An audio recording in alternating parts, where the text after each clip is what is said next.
This is Public Access Be Kind Rewind Part 2. We are down dash today, but that's okay. We're gonna press forward. We are going to do a bit of recapping first, and then we are going to um, do some more flashbacking for these characters, which we always love. So, recap. So last time I introduced the House in Escondido Street mystery, and due to the time constraints we had, because it was session one, and also because I wanted to get the night phase finished, I kind of put some, frankly, artificial restrictions on how much you could search the house. And so today we have a full session, more or less, and so you will be able to go back to Escondido Street and investigate it more thoroughly at your leisure. You did still manage to gather four clues, though, on our six complexity questions, so nothing to sniff at there. You also have one clue for the TV Odyssey question, which is the question is what happened to TV Odyssey, and the clue you have is that based off your viewing of the Happy Jack video, you think that there might be a Nazi occultism angle to what happened to TV Odyssey. We shall find out.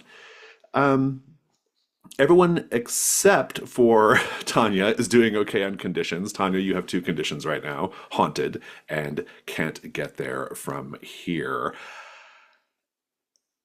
Conditions you frankly brought upon yourself, if I'm being perfectly honest, but that's okay. Um, so we are now going to begin play if there's no other questions or concerns. I'm going to we always begin whenever so just so people know what's going on in the background of this edition of the game. Every time we transition layers in the campaign, we do another key of the child, and so we are now officially in the first layer of the campaign, and that means you all need to mark the key of the child and give us another flashback about your character. We kick off the episode that way. Whoever wants to mark one and narrate first, please go ahead. I'm ready. I can go. So, Santiago's got his allowance money in his pockets, and he's headed to the Circle K, planning to buy a comic book. Maybe see if he can sneak a copy of Fangoria in between the pages of the comic book, so that he can like get out because he's too young to buy the creepy Fangoria issues. But he's been trying to collect those Mad Balls, those squishy, ugly, gross out things. Love Mad Balls. Yeah. Yeah, and he's down one. He hasn't gotten the Oculus Orbis yet. Like it just you can't find it anywhere. Like it's sold out. You know, Tommy's got one, but Tommy won't even let me touch it. And walk into the Circle K thinking I'm after the comic book and the Fangoria, and there it is. They've got the Oculus Orbis, and I'm counting my money, and I'm like, oh my god, I'm short 25 cents, and kind of like step out of the store dejected, thinking like this is somebody's gonna come by it. They're gonna snatch it up. And then I see this guy fishing for money as he's at the vending machine, and he drops a quarter. And I didn't say a thing. Waited for him to leave. I went over and grabbed that quarter, went back in, and I got the Oculus Orbis. I completed the set. Just a quick personal nostalgic move here. I am of an age where like when Mad Balls came out, they were like the coolest thing in the world, right? And I had a few of the Mad Balls, but also there was a Mad Balls comic book, and it was great. It was such a fun comic book, and in one of the comic books, they fought this like colonel who was corn.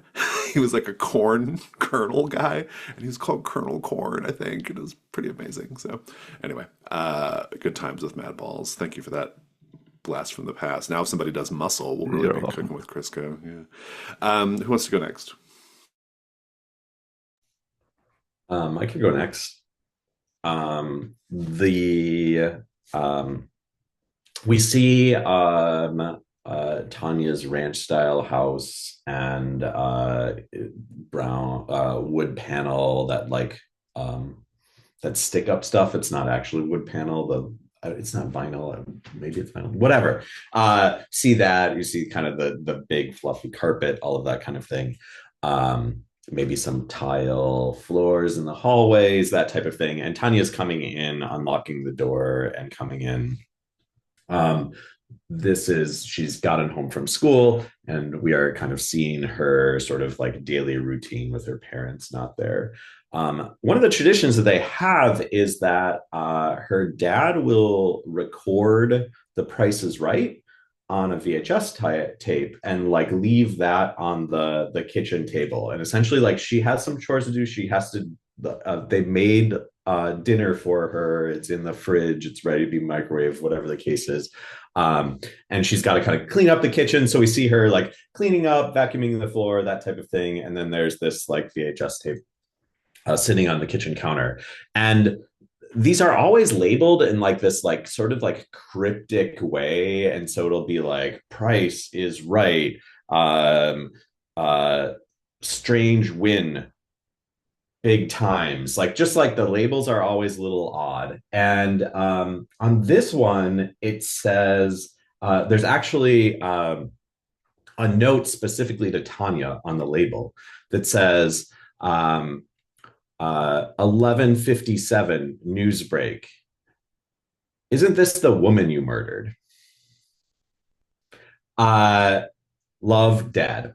um and Tanya pops in the tape while she's doing her like cleanup stuff. The Price is Right is running. Bob Barker's doing his thing, and then it cuts to the CBS news break, and um, sure enough, it is a report on they have discovered that this woman was a serial killer. She is believed to be in, it's one of these reports. It's like she's believed to be in connection with X murder from 1973, this from 1979, this from 1981. And Tanya just kind of watching it, and I think is kind of like emotionally like pulled back. One of the things that she does after she watches The Price is Right, uh, and does her chores, she goes and hangs out in the neighborhood, wandering around, that type of thing.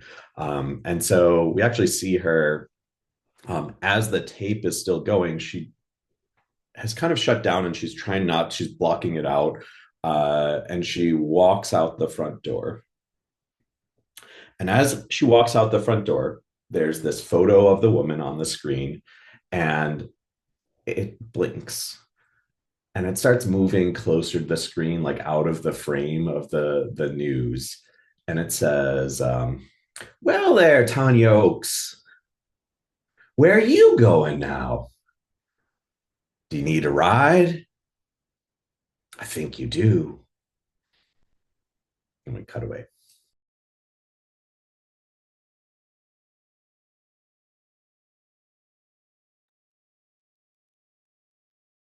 We see a very young Crystal sitting with her naturally lighter hair in pigtails at the end of a dark wood dining room table with not many people gathered round. There's an older aunt and a younger brother, and both her parents. And they start to sing happy birthday as her dad takes the cake out from the fridge, and it is a two-tiered cake, so you know it's gonna be good. And every year, her mother makes a pistachio cake with the Jello pudding mixed, so it's bright green when you cut into it, and she covers it in confetti-colored sprinkles.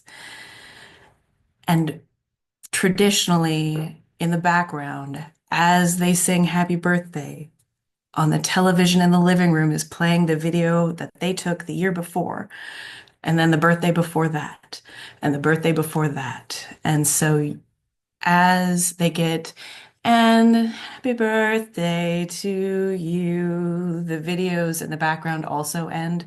And as she blows out 8 candles on the birthday cake, the screen in the television in the dining room is just bright blue in the darkness. Nice.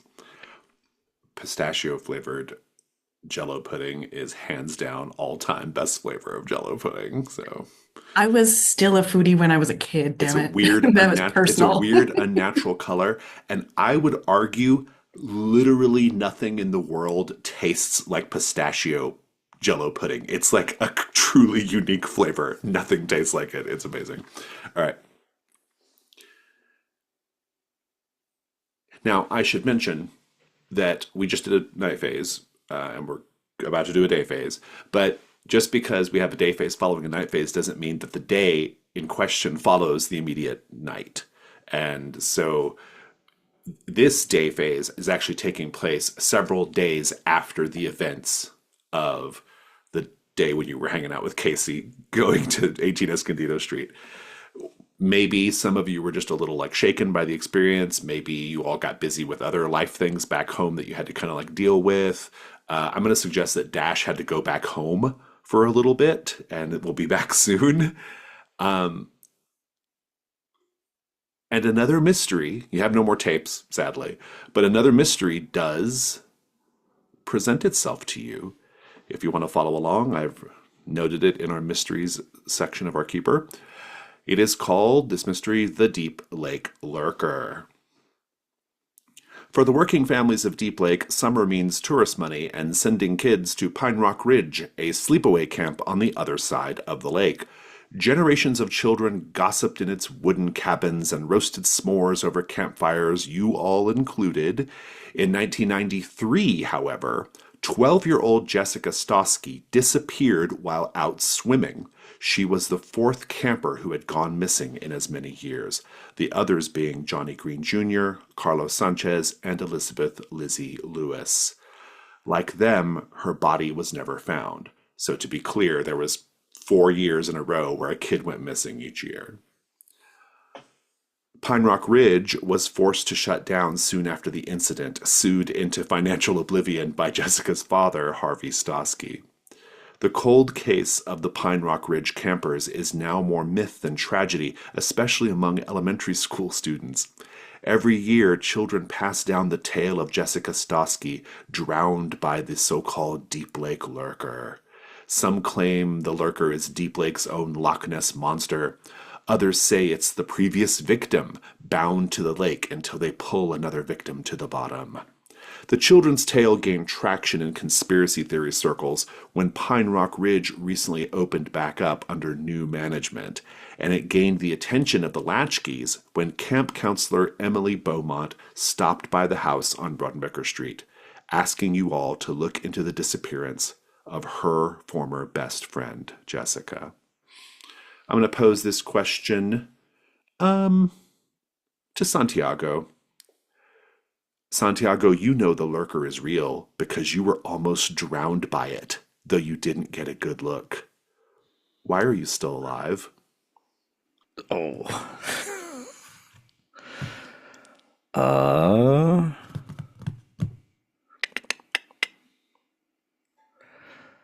All right. I had some convenience store candy in my pockets of my swim trunks. I'm trying to think of what the right candy would be. So it was a big pack of bubble gum, and the beast just like, bit from my thigh, ripped open the pocket on my swim trunks, and must have gotten a mouthful of Bubblicious. And from there, I swam to freedom while it, glommed onto sticky goo. So something is down there. We know that much. Yeah, Your this is question, real. your question here is a complexity 4, and it's, is the Deep Lake Lurker some kind of horrid beast? Or is it, like some kids believe, a transformed Jessica Stosky? If you answer it correctly, you get to unlock the next appropriate question in the investigation. So you have 2 active mysteries now. Emily Beaumont, this camp counselor, she's invited you all to come hang out at camp and maybe help her with this situation. She's heard you're making a TV show about mysteries in Deep Lake, and so she wants to get in on that maybe a little bit too.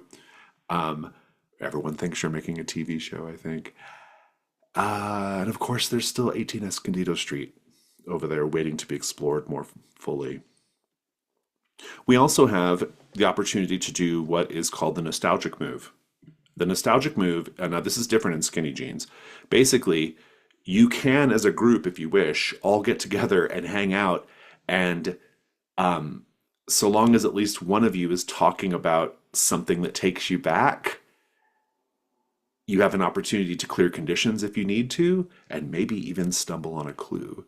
And so the free clue is nice. And for you, Crystal, or not Crystal, Tanya, you might appreciate clearing a condition as well at this point. So why don't we go around the table and see what everyone's interested in doing for this day phase, and then we'll figure out what the scenes look like. I will start with Tanya. What do you think? I wouldn't mind clearing condition, but I'm also, I think, okay for this day phase, Crystal, what's presumably. your So, plans? To find the most zinc oxide I can and go to camp for the Very day. good, very good. I'll check back in with you in a minute, Tanya. Santiago? All right. Well, I'm sleeping on the sleeper sofa here. But I'm like, look, y'all, that deep lake liquor, that's real. And I like pull down my pants and show the scar on my hip, and it's really not perhaps all that gruesome. But I'm like, look, it bit me right here. Why don't we have Okay. this scene? Let's just have this scene, and then Okay. if one of you can do it takes you back, that'll Oh trigger the yeah. nostalgic move. And it's a group scene, it's not one on one. So, All right. I gotta remember. I remember what two of or them it doesn't takes me have back. to I be a remember one what's on the one. So, third. Say, all right, yeah. So I'm pulling down my pants waistline and pointing at my hip, and I'm like, look at this, look at these teeth marks. These are not normal human teeth marks. Like if you read Fangoria, you're gonna learn a thing or two about fangs. I mean, it's obvious it's in the title of the magazine, but they teach you about how monster teeth work. And these teeth, they have a lot more. Like, look at these bite marks. These are a lot more in common with one of those what do they call them, anglerfish. That's more of an anglerfish bite mark if I've ever seen one. That is not human teeth. That's no Jessica. Jessica didn't bite me. Crystal is not looking directly at Santiago's like hip and then exposed ass cheek, presumably, depending on how far he pulled down his pants. Yep, She definite just SG. has a hand mirror and is applying sunscreen and then like takes a convenient look or two and rolls her eyes. so you're saying bubblegum chased it off? Yeah, I'd got a new pack of the Bubblicious. It was wasn't cheap, I'll tell you that. But um, I forgot to take it out of my pocket when I went swimming, and presumably the gummy nature of that caught inside those fangs just the monster couldn't fang me anymore the way it wanted to fang me, and it must have swum off to it I took a don't I moment don't to know. chew the bubble gum sufficiently. Right, exactly. Tanya is trying to process that. It's like, it takes a while before it gets gummy, and it's not sticky in that way, is it? It's might have been interacting with the lake water and some sunscreen. Well, marinated bubblegum theories aside, I think we should probably go take a look. I frankly would rather choose my own adventure and not get bit by whatever angler fish and just choose to instead turn to page 54 for a different outcome. It it just makes me really suspicious that there's even anything down there if bubblegum is what chased it away. Like generally if there's monsters and terrible things in a large body of water, once you're in. It's like that fucking horse from that never ending story movie. Like once it's in the goo, it's in there. You remember that, right? That horse is not getting out with some bubble gum strapped to its side. I mean, if anything, I say maybe Jessica had a fucking sweet tooth and it was the last piece of human, like, civilization she'd run across in the last couple of years. Like, I don't know, but we gotta go look. I don't know anything until I see it with my own eyes. When you all see this for your with your own eyes, check back in with me. This sounds like a camp kid story to me. There's a lot of weird stuff that I'm willing to accept happens around here. But There was a guy with a hook for a hand. It just got blown out of proportion. There's always a kernel of truth. We just have to go find it, smearing sunscreen everywhere. I think you all can probably d find a really good clue from this story that Santiago has shared and something about maybe even the injury. I don't know. Maybe the fact that it was bubblegum that made the thing go away indicates it might have been Jessica remembering what it was like to chew bubblegum. I don't know, but you all are entitled to go ahead and do that if you wish. And also, Tanya, if you want to make a case for clearing a condition, I'm open to that as well. I did reference Artex in the Swamp of Sadness. Oh, we hit the things that take you back no matter what. But in Oh, terms of okay. yeah, As everybody did well. Okay, Are you so feeling as less far as like haunted? what condition Yeah, it's yeah. relevant to, yeah, I think it is just haunted, right? Like this is like It's skepticism, skepticism. Yeah, it's all is bullshit. Yeah, yeah, like yeah, yeah. sneaking in That where makes it's kind sense of to me. like, yeah, like weird stuff happens, but like And it's been a few there's days since that car thing, and like, yeah, uh-huh. yeah, it makes sense to me. You can clear that. What do we think about this clue, though, before we move on? I think the fact that bubblegum is the way or method in which Santiago escaped is the clue, and we just have to figure out how to stitch it Wow. into the So mystery yeah, later. go ahead Hmm. and note it down as a clue. I think that's great. Um, is everybody going to camp, or Tanya, are you going to go back over to Escondido Street? I'm gonna go back over to Escondido Street, I Okay, think, because I makes never sense. got into the house. You did not, no. Um, I do want to pick up with camp, I think. We'll fast forward to that, if that's okay. Is it all right if I stop by the Circle K and pick up some bubble gum? Like, I'm not going in that water without You another pack. absolutely can. Yes, yes, yes. We can say that Watermelon for me, please, watermelon. we can say that you've done that for All sure. right. Now, does that constitute my special latchkey move of Circle K? Can I add it to my No, well, is that how it works? Hold on, let me look. says you believe Read in it to me. fundamental goodness, believe in fundamental goodness and power of convenience stores. If something can typically be found at a convenience store that would be helpful in a situation and you have taken the time to get it, or you take the time to get it, say what it is Oh and yeah, add it to sure. front of Yeah. the house. Since we've All already right. established the bubble gum might be relevant, you can go ahead and add some And bubble hitting a gum. gas station before camp, perfectly I'd like logical. to request the bubblicious that's like remember it had like it was watermelon, but it had like a green rind around the red part, and the flavor lasted for Same about 30 page. seconds. Fantastic. Pine Rock Ridge. You all spent time there as kids. Almost everybody who was in Deep Lake as an adolescent spent time at Pine Rock Ridge before it was closed down, unfortunately. Um, I think when you both arrive there, we'll assume you took one car. You pull up and it's kind of one of those like kind of gravel semicircle parking lots. Nothing is marked off, but you're in the right place. There's this like gravel parking lot. We hear the of the rocks as you come to a stop. Um, there's a big wooden sign that has a map carved like the carving is the map of the camp, and we'll talk about that in a moment. Um, but the two of you have just pulled up. What do you do?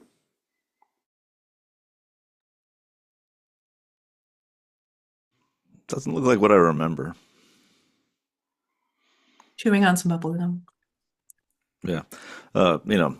I'm a little taller, of course, but my memory is different. Maybe I was just traumatized as like fear kind of tainted my memory of the place. I remembered it being a little more lagoon-like than this, less gravel. It looks exactly like I recall. Although originally you would have found a carving of a couple of initials of mine and somebody else's in a tree. But last day of camp, I just kept chipping away of that wood. It's probably a woodpecker that got to it better than I did, but frankly, nothing's changed.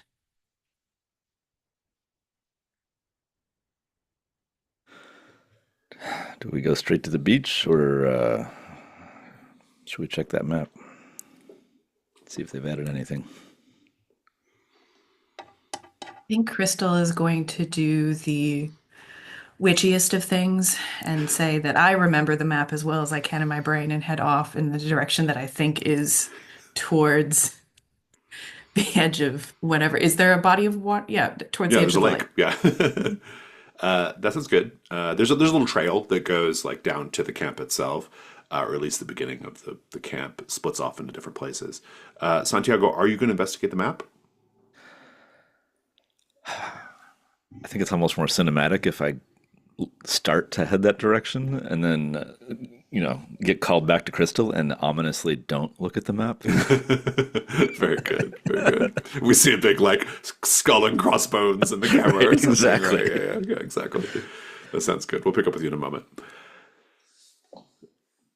Tanya, it is a beautiful sunny day on Escondido Street. The sound of children's laughter mixed with the squeaky whir of bike wheels in motion can be heard. It's a Saturday.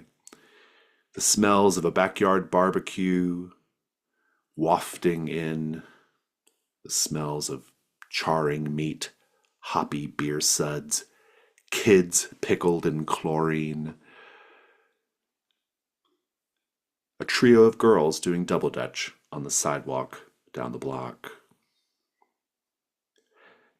And 18 Escondido Street stands there behind its stand of ponderosa pines, looking keenly indifferent somehow. What do you do?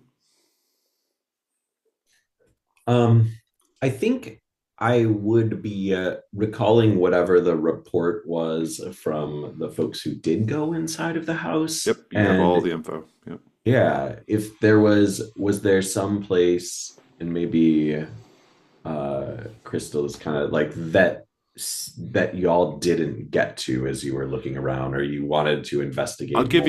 give you what I I went recall. through the Yeah. back sliding door into the dining room and didn't get any further because there was some sort of a face in the smoke that I was conjuring. And then Dash got further into the bedroom and encountered some other things. And Okay, okay. also, the house is not supposed to have any electricity, but there was a TV that came on, so in the family Mm. room. So that's a thing as well.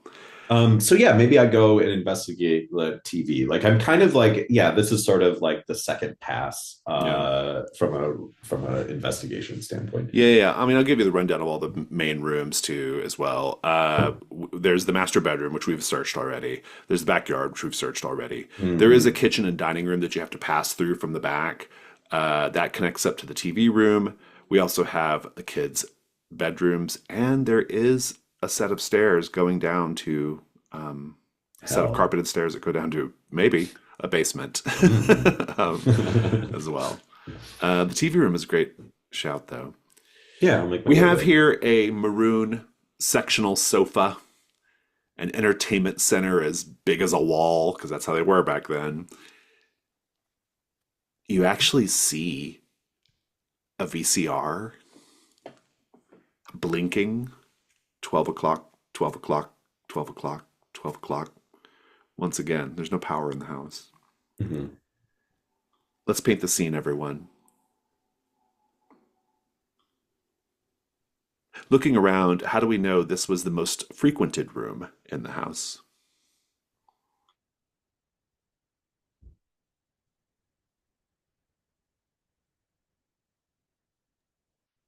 There is not a cushion on that couch that is where it should be.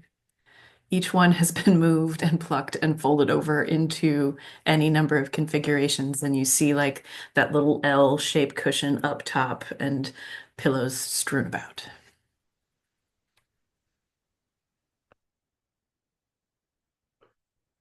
I'm gonna say like pretty simple, but like the carpet is just like very worn down here. Like it's still like that nice tuft throughout the rest of the house, but here it's just like it has basically been like flattened out. And there's probably like, yeah, dirt stains and that type of thing that they've tried to clean out with like a carpet scrubber, that type of thing, but have just like settled in because, yeah, there's just so many of them. And kind of a more subtle thing, there's some tack holes, quite a few of them around the flanks of the window where they would stretch the curtain to block reflection of sunlight from the TV screen and have to adjust it during the day periodically. That means that the room is actually kind of dark. Maybe that's why the little 12 o'clock blinking thing stood out to you. Not so, but still daytime. So it's not so dark you can't see your way around. What do you do, Tanya? I mean, I think I'll go investigate this curious VCR. Is it plugged in? Maybe I fiddle with the light switches a little bit. Right. Yeah. Make the meddling move with. I think because of the strangeness of the situation, I'm going to make it composure. Okay. 7. Hmm. I'll give you a clue in a moment, but I will tell you right now that the VCR is also not plugged in and still blinking 12 o'clock, 12 o'clock, 12 o'clock. And that is going to trigger the day move, but we'll Okay. visit it momentarily. You're both heading down the path. Santiago, do you catch up with Crystal, or are you letting Crystal just go off on her own? Um, I'll let her go off on her own. I might poke around. Like I'm assuming there's like a main camp building also, right? Yeah. I think as you kind of get to the path, you're gonna straight away like encounter a sign that indicates that there is a walking trail. So you could split off now to go on the walking trail if you wanted, but if you keep going down the path, you're going to get to what are all of the various cabins. There's a number of cabins where the kids and the camp counselors stay. There's also a mess hall, and then a little bit further beyond that, in the distance, you'll see like the beach, the All right. boathouse, and all that kind of thing. Have I heard enough folklore to know that like cabin 8 was the cabin Jessica was in when she It was disappeared? it was cabin 7, All and right. yes, indeed, you would have heard that. I want to go to cabin 7 then. Fantastic. Crystal, what are you doing? I don't think that I would want to go through the cabins. I would, as the crow flies, want to head straight to the edge of the lake. Yeah, Crystal, I think you're going to be the first one to run into Emily Beaumont, who you just saw earlier today. She has blue and purple dyed hair tied up in a ponytail. She has a little vest on with the Pine Rock Ridge logo on the back. She's wearing big sunglasses right now. Like I mentioned, it's a sunny day. She's got a bunch of kids, and they look like they're getting ready to like go on the trail or something. She's trying to like wrangle all these kids, and she sees you, and she's like, "Oh, hey, how's it going? I'm really." She kind of jogs up to you. Hey, thanks for coming out here. I know this is probably nothing. It's really, really silly, but I don't know. I just thought this might be good for your show, and I don't know. You might learn something about what happened to Jessica, and all the other kids. I really appreciate the lead. I'm sure that it's going to be a swell time. And she's just going to brush off some of the dust on the lapel of her denim jacket. Well, I just think that I'm She's going like, to head straight. I'm so sorry. Hold on. Hey, kids. Yeah. Start lining up in. That's good. Yeah, the line's right there. Remember, pack extra snacks and water while you're on the trails. Always keep next to your buddy. That's what Piney Pinecone says. Two and two stick together like glue. And then the kids all say it. Two and two stick together like glue. And she goes back to you. I'm so sorry. What was that? You are obviously busy. I just need the opening shot to be really clear in my mind, and I think I'm going to head to the side of the lake and really Oh soak it yeah. all in. Oh yeah. Do it. Yeah. For sure. I think I saw Joey down there. He's the lifeguard. He might. Uh, well, he's a he's a bit of a ladies' man. Just gonna let you know that right now. Says you, my dear? And she just tucks a piece of hair behind her ear. She's like, says the ladies. Mm-hmm. Well, still, I think that I'm just gonna square some things up. I'll be back once you're done with this. Right. Well, if you get bored, we'll be on the Blue Marsh Loop. So, all right, come on, kids, let's go. She moves them off. Santiago, you said you were heading over to cabin Cabin seven. 7. Yep.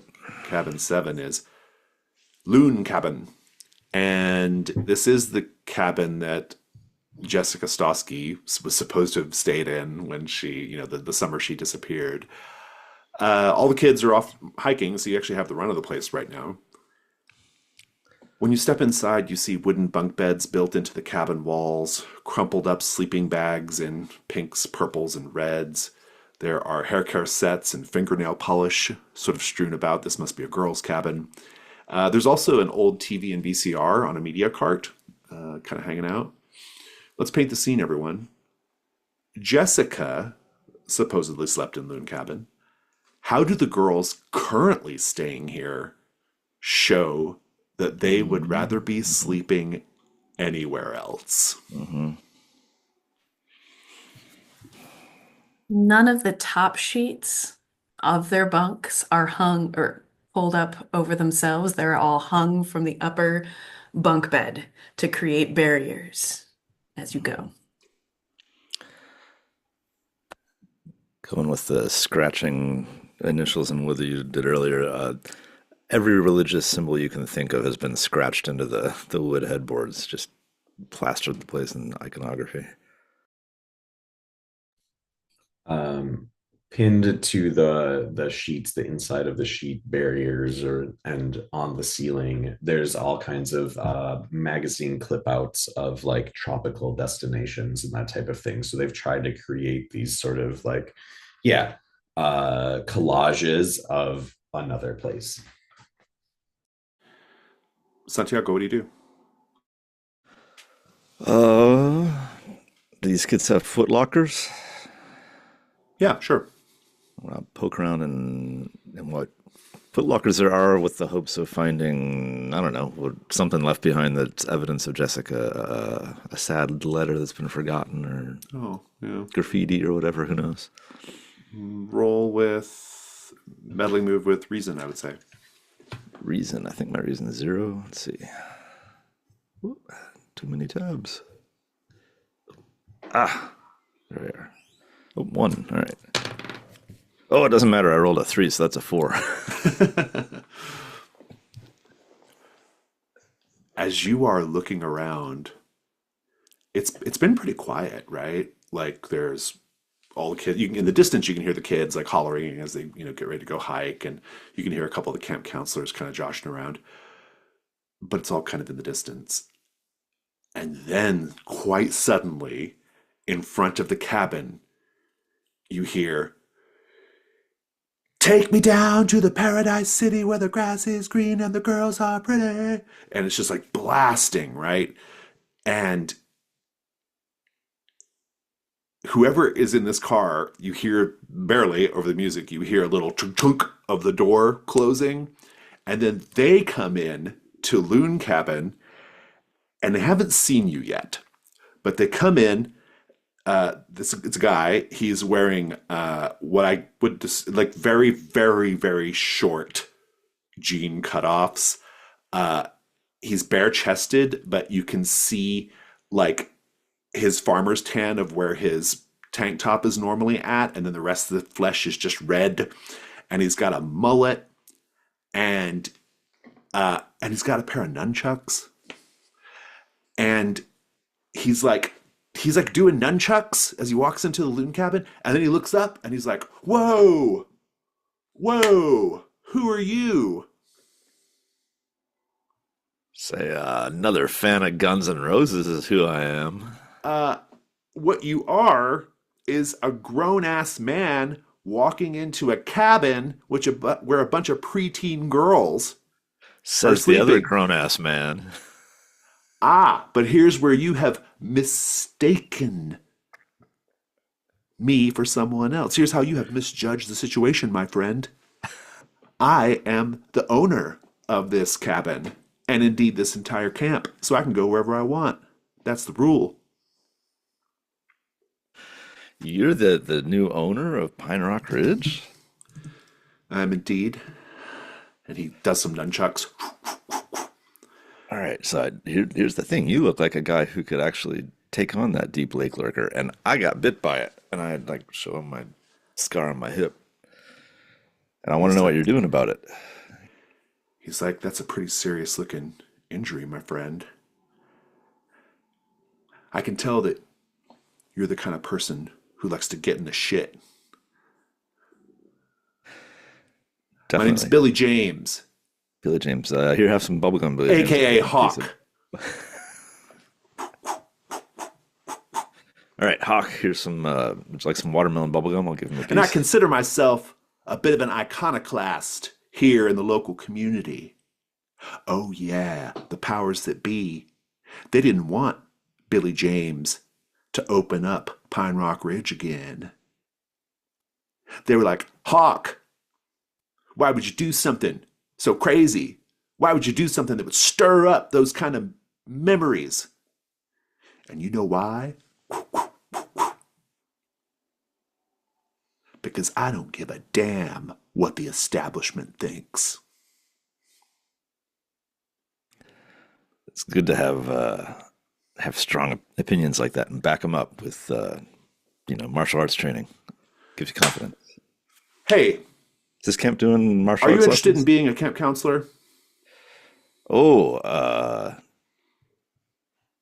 I'm just I'm back for a little Cool. bit, but Come with me to the office. I'll get you a little more of a vest. mixologist. More of a mixologist. But yeah, sure, I could join. Yeah. Because I think the only way that you could justify your presence in a girl's cabin right now is if you were an employee of Pine Rock Ridge. And so I think Yeah. we should probably take care of that, don't you think? Yeah, I can always use a little side job, a little side income. Yep. All right. Right this way. You get outside and you see his like really like bright orange Trans Am like parked in front of the cabin. He's like, "What do you think? Beautiful, huh? Yeah, that is one nice ride. You want to take it for a spin?" Do I need my employee vest first? Maybe. Maybe not. Maybe we should just live a little bit on the edge right now. It's the gear shift handle and 8 ball also. Oh, definitely. Yeah, 100%. Say, all right, yeah, let me drive. And he gets in, he's like showing you like basic ass things about driving a car. you like you put your foot right there on the pedal, right? You know, that kind of thing. It is a nice ride for what it's worth. What do you do? We've not really written much of my character's backstory other than mixologist. I wish I was like some actual skilled car driver to like, Do some donuts or something, right? yeah, just do something super Yeah. impressive. He points you to the admin office, which is like literally like it's like an eighth of a mile away. It's Yeah, you like can see it. nowhere nearby. Yeah, you can see it. Yeah, yeah. Yeah, yeah. I'll try to like do a little fishtail on the gravel as I Yeah. gun the engine way too fast to go there. And when you get there, he's like, "Whew, those are some fancy moves. I respect you, person whose name I have yet to learn. I can tell that you have the spirit of karate flowing through your blood." I'm Santiago, but a lot of people just call me Tower. Tower. Tower. Yeah. That's pretty metal. I like that. Dark Tower. Yeah, yeah. That's the one. Gunslinger. That's what I'm going to call you. Mm. Come on, Gunslinger.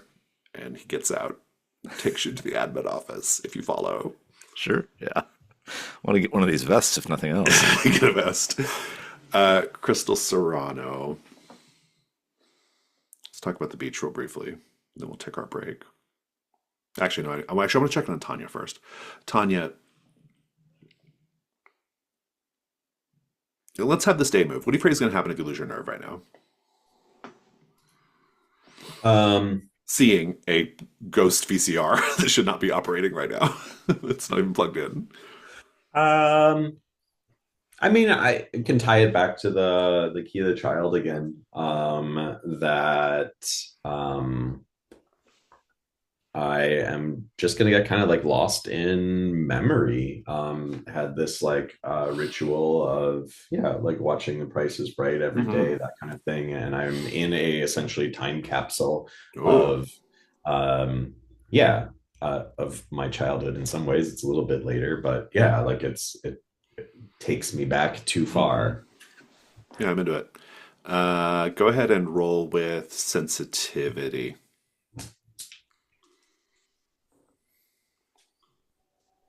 That's an 11 minus one, so it's still 10.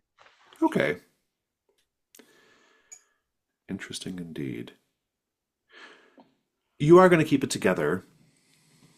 I'm curious how you do. Like, how do you push through this weird situation?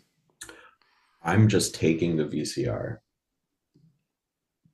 Oh, It's interesting. not plugged in. Yeah. Um, it's something we can investigate back at the house. Yeah, why What if not? I No told one, you there's a tape in it? that would be cool.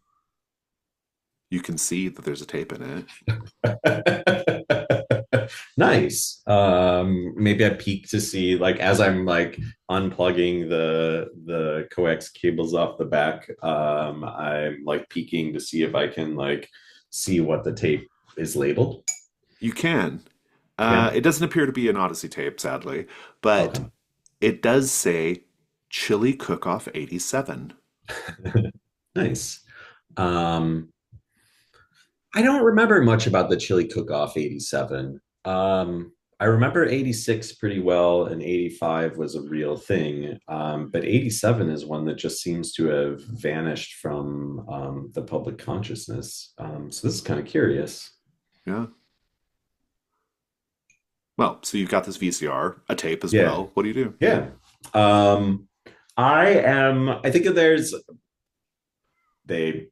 I'm assuming, or I'm not assuming, I know that they didn't look in the basement. Why would you not look in a basement? Who has a basement here I in New know. It's really Mexico? very uh rare. Yeah, they must be wealthy, they must be hiding secrets in the basement. probably.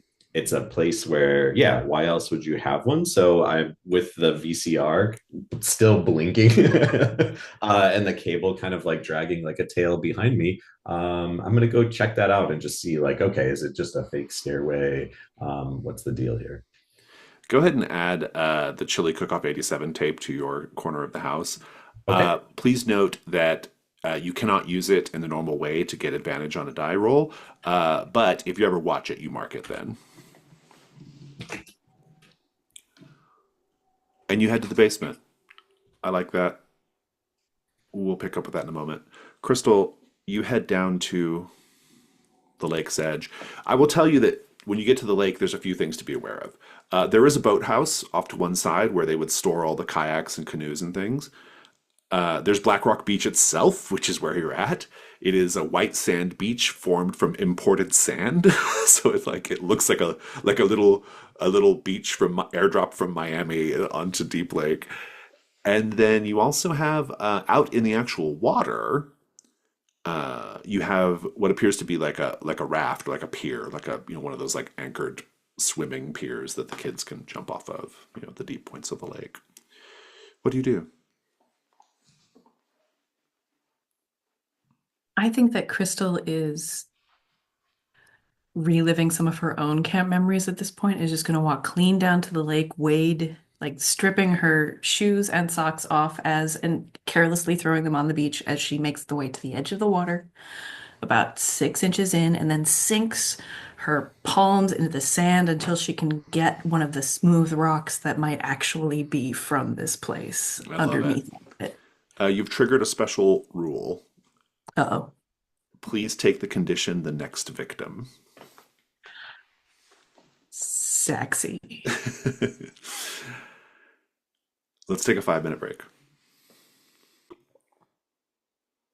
Before we get too far, I want to make sure I give you your clue, Tanya. Um,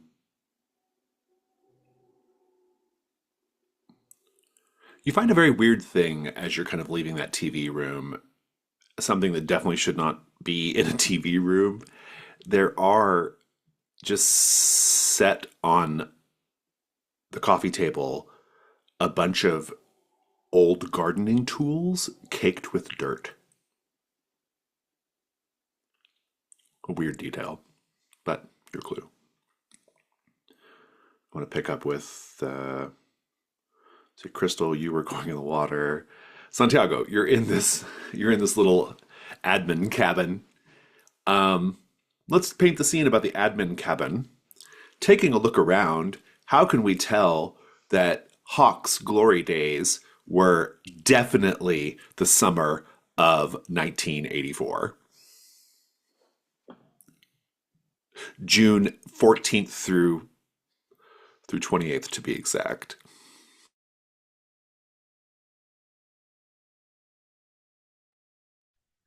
There is a corkboard behind the admin desk that has not been updated and is yellowed, faded newspaper, calendar clippings, and everything else that has not been touched since June of 1984.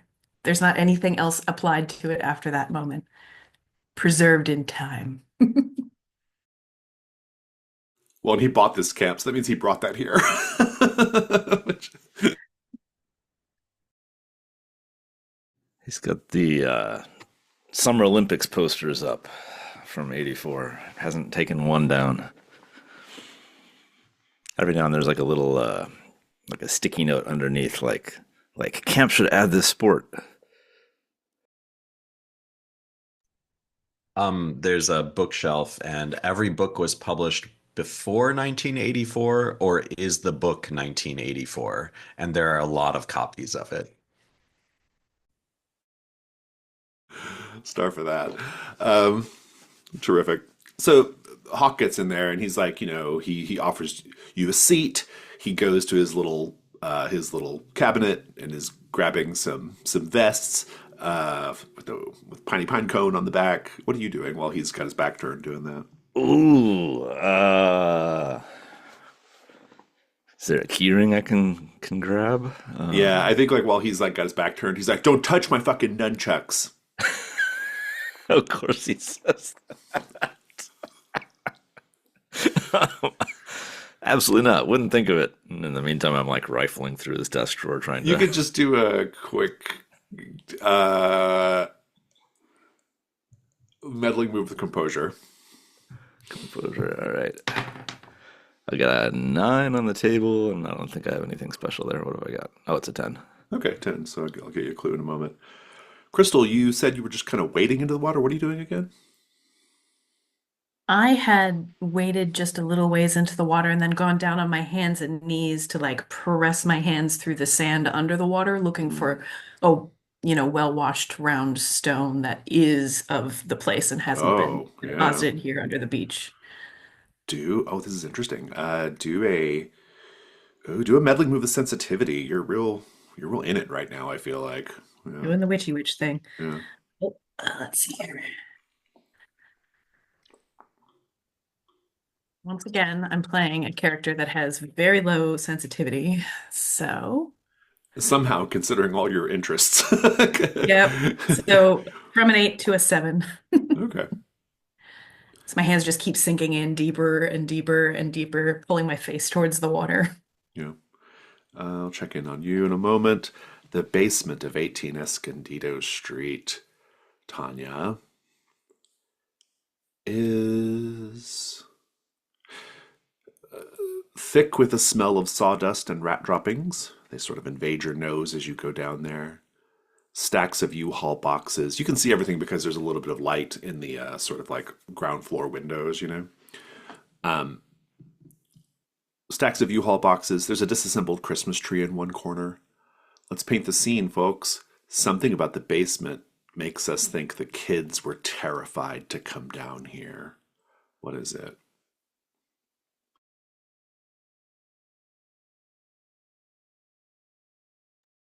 There are large Tupperware bins, clear ones stacked in a corner, what looks like Halloween decorations, but they never decorated the house for Halloween. So you can just see like bones and chunks of wood and cauldron, like just the debris of a spooky time.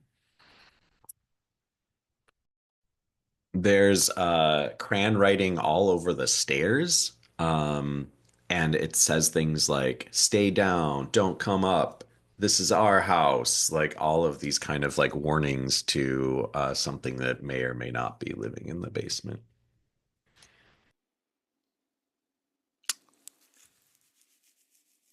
I don't know if I'm gonna have anything better than that.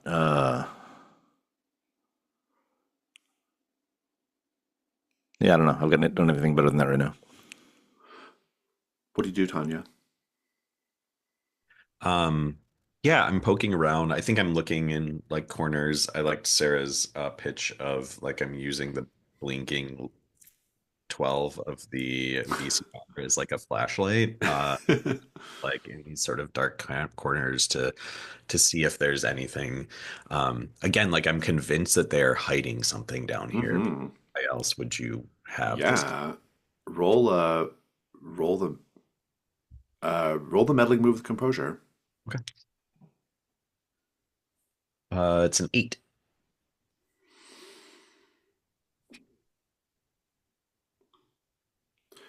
You're gonna find your clue, but the complication in the finding of it, you're going to have to go a little deeper in order to find it. In Oh. fact, what you find as you push aside some boxes up against the wall, there's a door in the wall. There's another room in the basement. And we always know how that goes. What do you do? Um, I am instinctively touching the doorknob to see if it's hot. Convinced that this is a portal to hell for some reason. It's not Uh, hot. and I'm like, okay, okay. Um,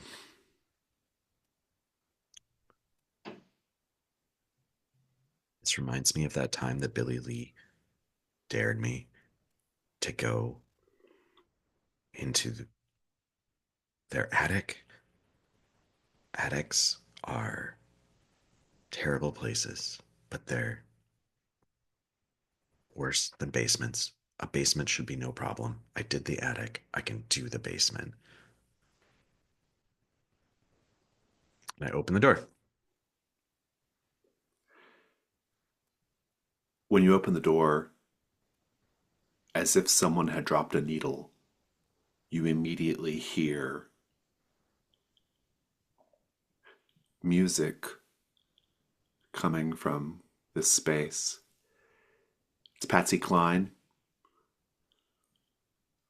I go out walking after midnight in the moonlight. Da da da da da da da. And I love that I'm like, again, like I have this VCR that has midnight blinking on it. And I'm like reacting to everything and trying to figure out where is that noise coming from. You can actually see the light at the other end. There's a hall down here, a little corridor, Oh. and you can see at the other end of it someone's down here. There's like a light on, and there's music clearly coming from there. You are going to have to make the to go get your clue. You're going to have to make the night move. What are you afraid is going to happen if you lose your nerve right now? Um, I am remembering this attic incident with Billy Lee. Mm. Uh, and I'm like, Billy Lee's grandma was in the attic and she wanted me to play dolls with her. I think it was scarier than the attic itself. I'm worried that like there's gonna be some like old woman who wants me to play with her down here, like just remembering like my past trauma. It's worse than that. There is an old woman down here who wants to play with dolls. You are the doll, and she's very rough with them. If you wish to continue pressing forward down the hallway, you are going to roll with composure, and I think because of can't get there from here, you are going to roll at disadvantage as well. You better Mm, find an item. give me a minute, if you will. Take your time. Crystal, what'd you get on your roll? Knocked down to a 7. Hmm. You overhear a voice behind you from the shore. Hey, what's up? Oh, I and just Are kind of pushes herself out of the sand. are you okay? Yeah, slipping off the lake. Yeah, I'm fine. I just The person standing in front of you is a very fit young man, probably about your age, very well tanned skin, dirty blonde hair pushed back by a visor, bright red and very short swim trunks. He says, I'm Joey. Hi. Hi, Joey. You I'm fine. Really, I am. are Oh, Crystal. Crystal Crystal. Serrano. Crystal Serrano. That's a pretty it's a pretty vivid name. I'm spicy enough, thank you. But no, do Uh, you have a towel? I got deeper in the lake than I intended to. I'm all I sandy now. he does have a towel. It's very small. It's like a little, very little. Just a neck size Yeah, hand yeah, towel. exactly. He's like, here, you want me to help you with that? Just my hands, please. And he does. He's like, you you look like maybe you don't get out in the sun very often. I work in a bookstore and I spend a lot of time online. But I was here when I was a kid. Well, Had a lot of sunscreen on then too. yeah, I was gonna ask, do you need some SPF? It is a little hot out here. And she just like starts to unbutton her like very black cargo sized shirt, similarly dark wash jean shorts. He has beyond all comprehension, perhaps, around at the top of his little or around the waistband of his little red shorts, he has like what appears to be like a utility belt, and he pulls out in it a thing of lotion, and he's like, "Do you want me to get your back?" Just the neck would be great. And you look like you have strong hands, so feel free to get in there. It was a long car ride up. Yeah, I get that. And he's like rubbing the back of your neck. How's that? Does that feel good? Yes, indeed. Well, why are there no kids in the lake? I think it's like, don't you have something to supervise? Ah, they'll be all right. So, what do you say? You wanna? I was just about to go head out to the swimming platform. Do you want to go with? I can't wash off any of the sunscreen till it's dried off a bit. Why don't I sit, watch you do a couple of dives? I bet that you have some neat tricks. I like it because it's kind of private over there. It's like wide open. You can see it, like perfectly well from shore.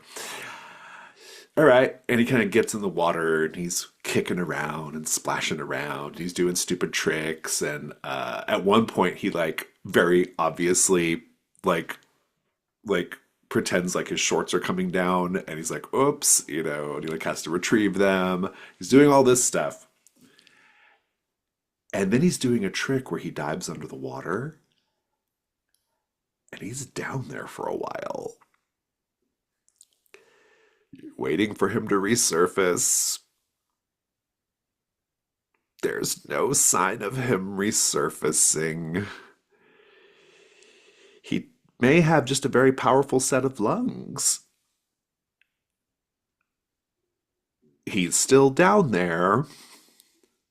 What do you do, Crystal Crystal? moves to the edge of the dock and leans over, grabbing the edge of the wooden platform, and leans over to see if she can make eyes through the water to see his bright red short trunks. I would normally do meddling move, but I don't think it's quite qualified. You see him. He's down there and he appears to be struggling. Like he can't reach the surface. Uh, she has a full one-piece swimsuit on underneath, so just rips off her shorts and despite being an indoor kid, does know how to swim very well. And so she just gets as deep into the water off the dock as she can, This is gonna be trying to get an arm underneath his. the day move with vitality. What do you afraid is gonna happen if you fail? That despite the fact that he's drowning, he's going to pull off his trunks again? I fear that's not a severe enough outcome in this No. moment. There's a very good chance he's going to drown, I think. And maybe, yeah, okay. Roll vitality. Pick up your dice and roll. Okay. If you're going to save him. If you're going to try to save him. Okay. Well, I don't want to save him, apparently, because I rolled a 3 and my vitality is +0. So that is a solid 3. I do owe you a clue still from your previous meddling Mhm. move. Do you just like dive down and try to grab him? I do. I'm trying to like hook my arms into his armpits so I can like get Yeah. him up. And obviously, I'm not strong enough to do so. When you dive down there, you will see that there's a light somewhere at the bottom of the lake. And the light appears to be receding, going deeper. And maybe that distraction is what caused you to not act quick enough. And by the time you bring him to the surface, he's limp as a dead fish. I babysat when I was younger. I know CPR from like 8 years ago. I'm going to do my very best to clear his air passages and get his lungs free of whatever he drank at the bottom of the lake. Follow up day move. What do you afraid is going to happen if you fail? But I'm going to have to explain this hot dead guy to my friends. And it's not the first time. Again. Roll that really quick with vitality again, and we'll see how you do. Ah, he lives. What'd That's you an get? 11 +0. Oh, nice. Think about the scene. I'm going to come back to Santiago. Santiago, I owe you a clue, yes? Yeah, out of 10, so I think so. Yeah, because you were like kind of like looking through the stuff, right? Yeah. Um, yeah, fantastic. Oh, as you are like quickly rifling through his desk, he has in the drawer something that stands out to you right away. It is very clearly a piece of, it's a finger bone, a human finger bone in his desk. Got it. That's your clue. All right. He's like, here we go. This looks like it'll fit you. You're kind of, you know, small in the shoulder and chest area, I'd say. I can help you out with that, by the way. Yeah, that'd be good. And I'm kind of like trying to count his fingers to see if he's lost one in his martial arts. No, I'm assuming he no, hasn't, but just he has makes not. logical sense for me to see like, is it possible? He So tosses the vest to you. yeah, I'll squeeze into it and like do a little extra flexing, trying to make it look like it. I've been working out a little bit. Yeah. Fantastic. He's like, all right, well, you're on the clock, so get out there and I don't know, watch the kids or something. Yeah, could I drive the car down to the lake? Is that all right? I haven't You seen the may lake for. not. All right. Just checking. All right. Is there like a camp golf cart I could drive down to the lake? That's a good idea. Golf cart. Yeah, that's a really good idea. No. I'll just walk then, I guess. Yep. And you are off. So you're gonna try to use something from your corner of the house, Tanya, to buck you up while you go down this Yeah. hall. Um, just like setting it, can I see that there's someone down the hall? There's there's music being played and there's a light for sure. You also might smell cigarette smoke. Virginia Okay. Slims, to be specific. And maybe we can establish like I see a form moving Hmm. around, silhouette kind of form. And yeah, like I'm continuing whispering to myself that an old lady? Is that a grandma? Why would they keep their grandma down here? Why did Billy Lee keep, why did their family keep their grandma in the attic? Why does anyone keep their grandma anywhere but a nice room with old furniture and doilies? What? Grandmas are not scary.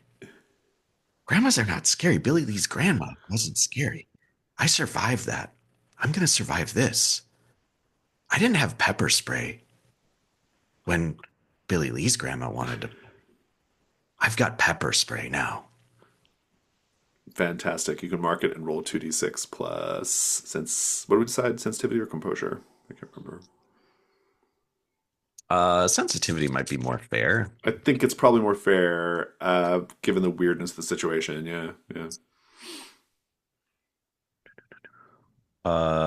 Nine. Mine. Oh, wait. Sorry. I got to reroll.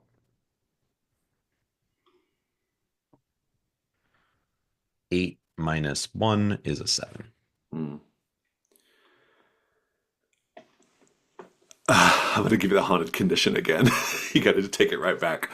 But you do keep your nerve. You walk down to this end of the hall. You might notice as you look back that you can't see the basement behind you anymore. Oh, no.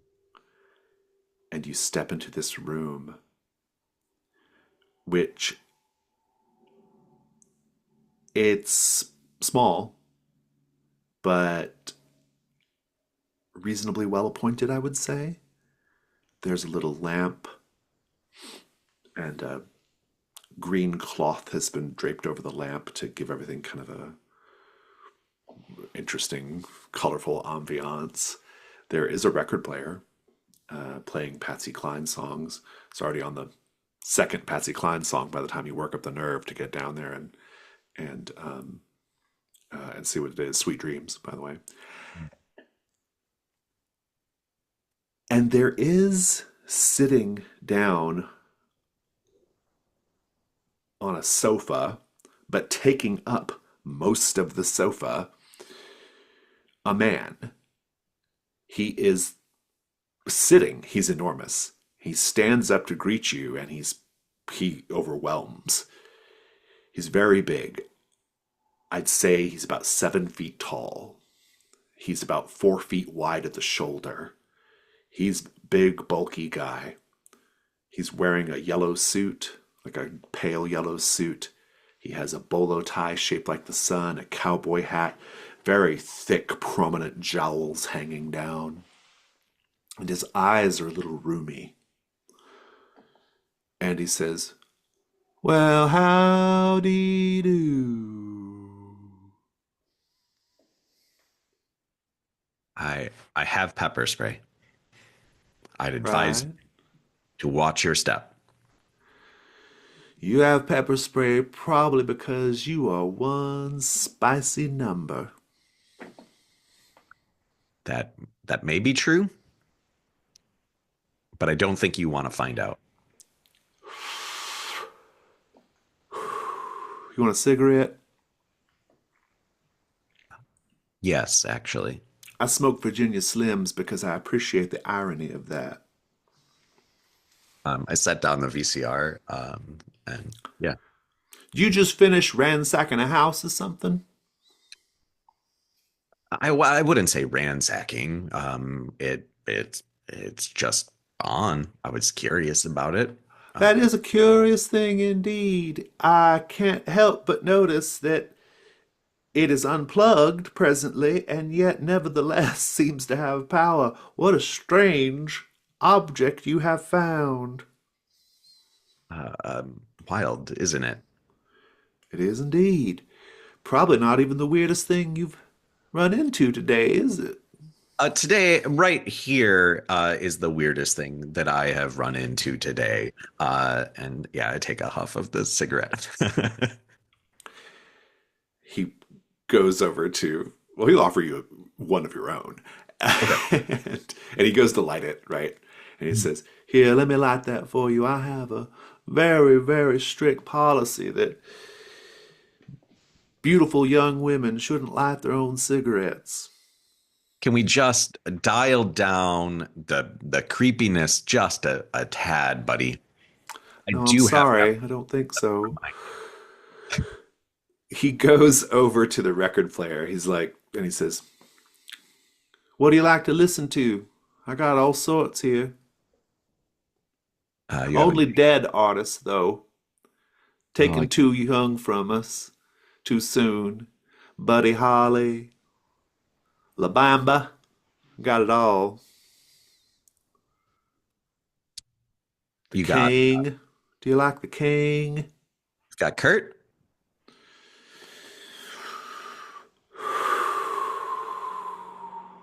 Now that is a very interesting question. What makes you think he's actually dead? Blew his brains out. Nah, he didn't blow his brains out. Courtney Love did. She had someone do it. Now, but yes, I do. And he pulls out. Never mind.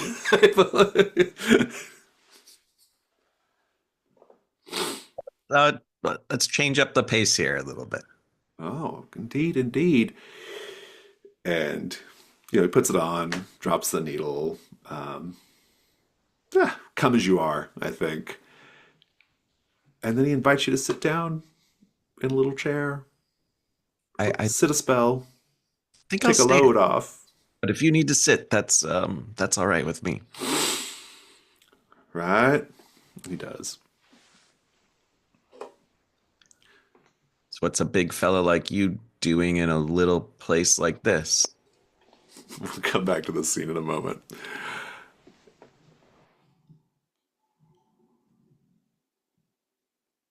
Crystal, you saved him, yes?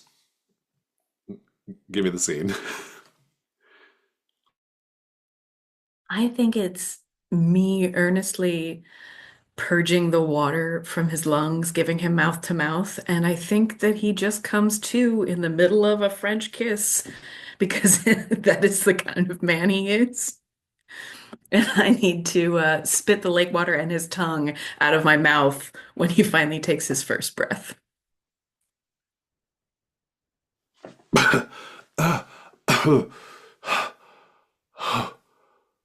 Oh, thank you. I I think I almost drowned. Would have expected you be a better swimmer. I wouldn't have asked you to go out there showboating. He's like, You all right? he's like, something grabbed me. Something grabbed me down there.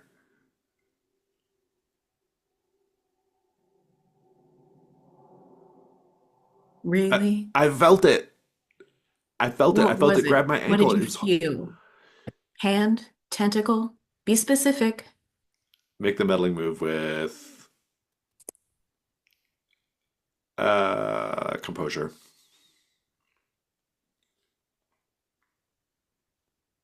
That was another 3. Spicy, spicy dice for Crystal Serrano, I guess.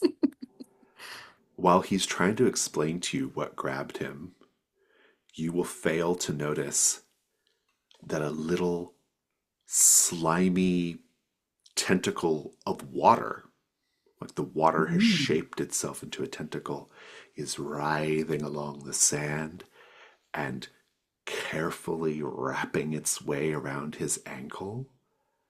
And he's like, I was just down there and I felt something like around my ankle, and then I just felt it pull.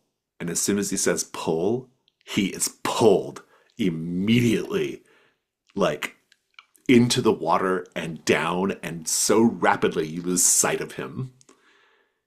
Crystal screams, like full 90s Baywatch kind of like, there is an ear piercing. I will not subject anybody to it, but we all know the soprano pitch. Yeah. Santiago, what do you do when you might hear the scream, Santiago? You'll probably hear Crystal scream. Yeah, seems appropriate. What do you do?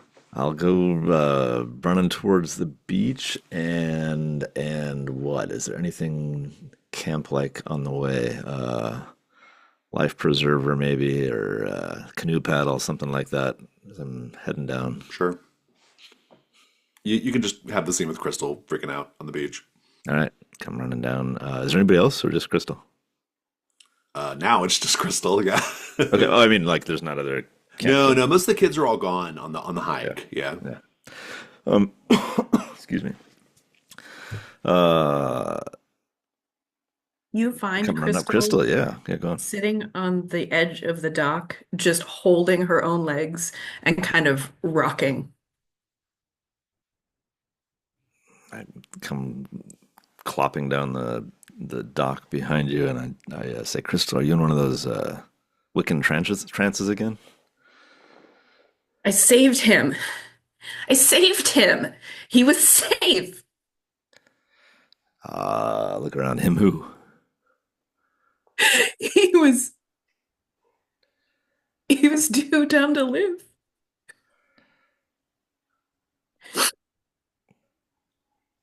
There was somebody with you, and they're gone. There is a man wearing very short shorts down there, and he is dead. I watched him pulled down under the water, not just fell in.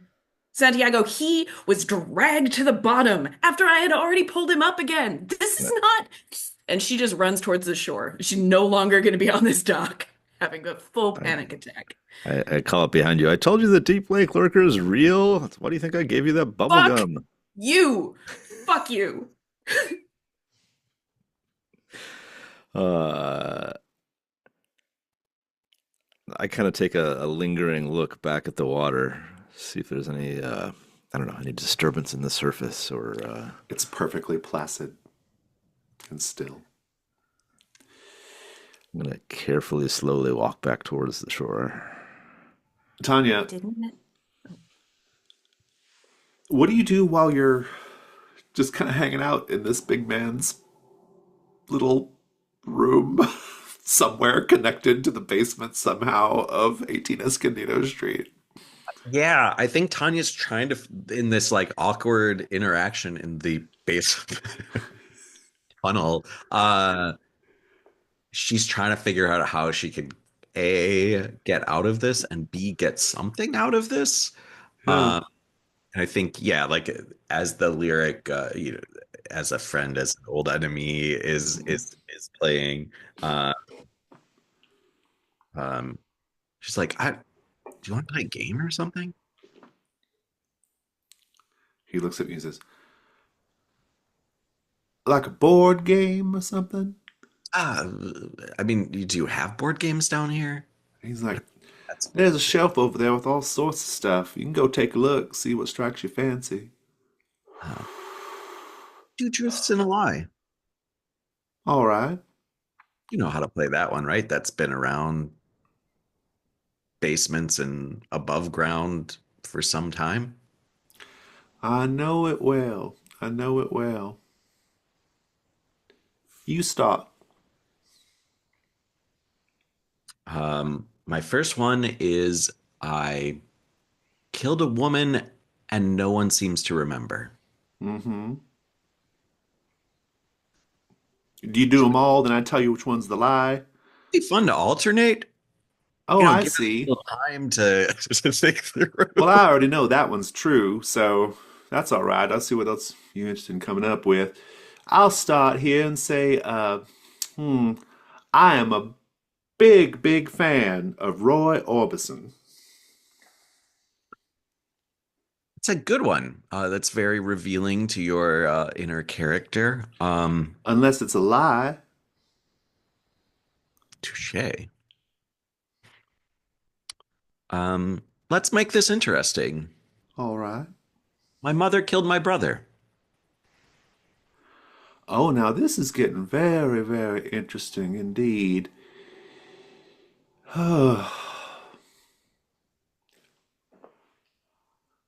Folks call me the Wanderer.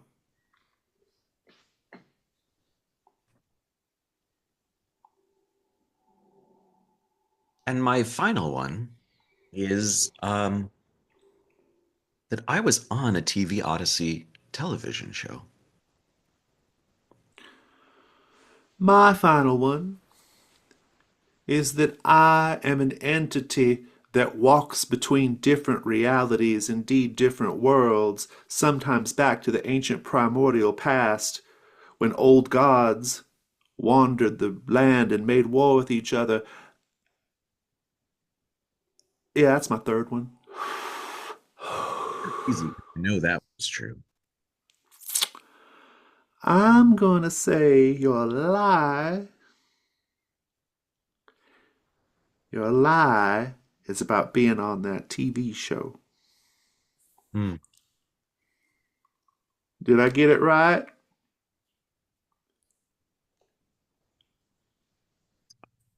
I think you already know. All right. Well, which one am I lying about? You're no Roy Orbison fan. I hate that man. I hate him with every bone in my body.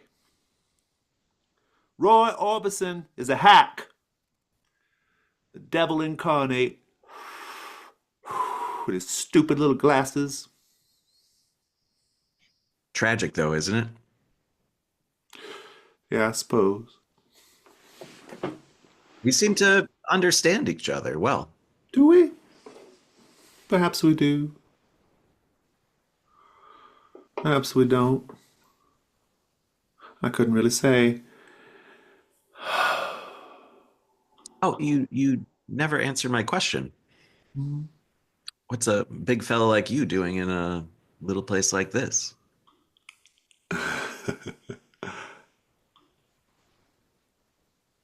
We'll come back to this in a moment. Indeed, I think. Actually, before we go, I do want to give you one chance to. Let's just wrap up this scene. If there's anything else you want to do here, I want to get it done now. He says, "I'm just wandering. I told you they call me the Wanderer. That's what I do. I wander to and fro. I've been wandering for as long as, well, since I was knee high to a woodpecker." I might just call you Maurice if that's okay. I don't think I get the reference. That's all right. And I'm like, let's say like I'm just kind of like peeking around now and trying to understand like, is this place? And maybe I just like I'm peeking around. And I'm going to ask him directly, and I'm going to say like, so you're a wanderer. Is this room we're in part of 18 Escondido Street? Go That's ahead and the house. make your meddling move with composure. Okay. Or are we someplace else? Yeah. Oh God. It is a 3 on the table. It only goes up to a 5. He says, "Oh, isn't it obvious you're in hell?" That's not where I wanted to be. Ah, I'm just joking. It's not hell. This is just where I like to hang sometimes. But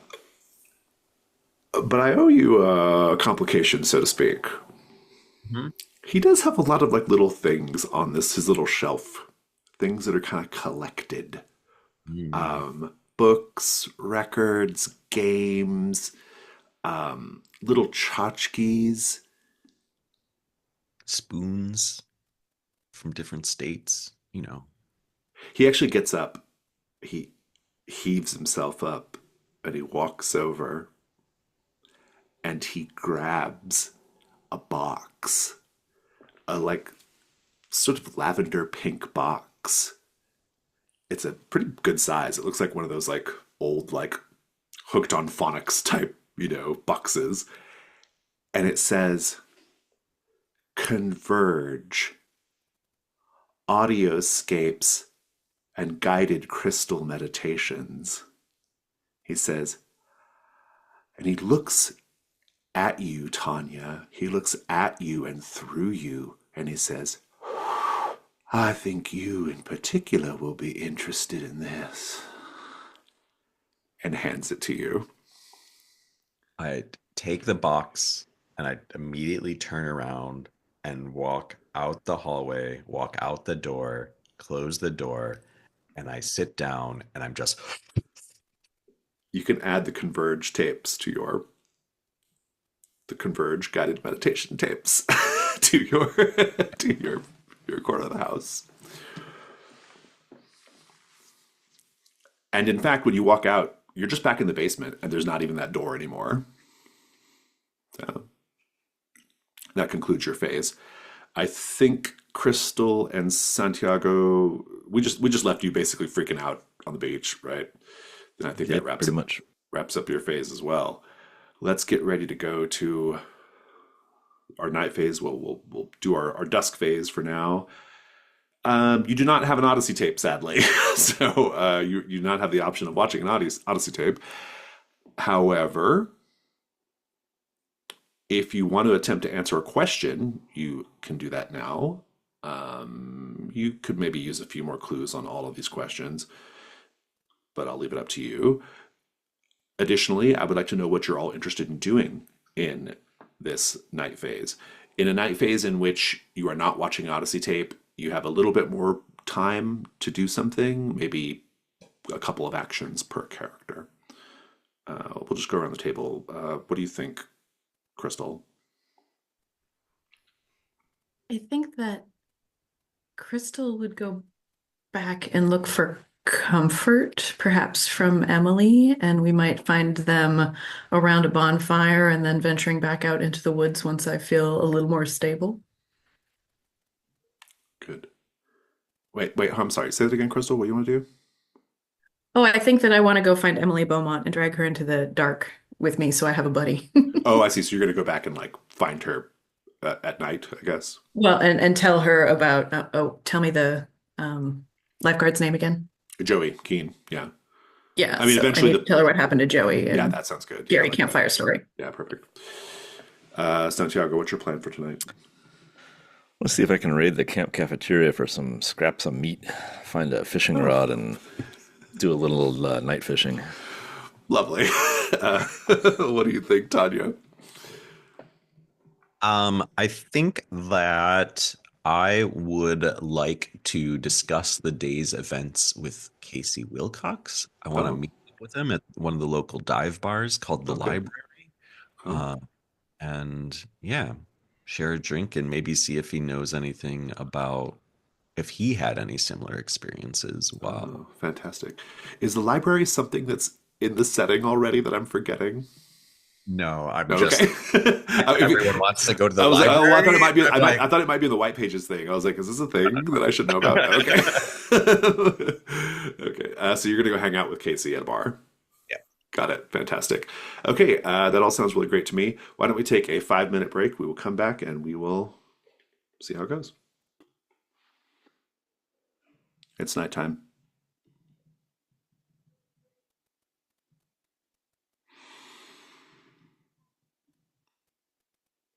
You are at the library, Tanya, and I think you're sitting at the bar. Let's I've go got around.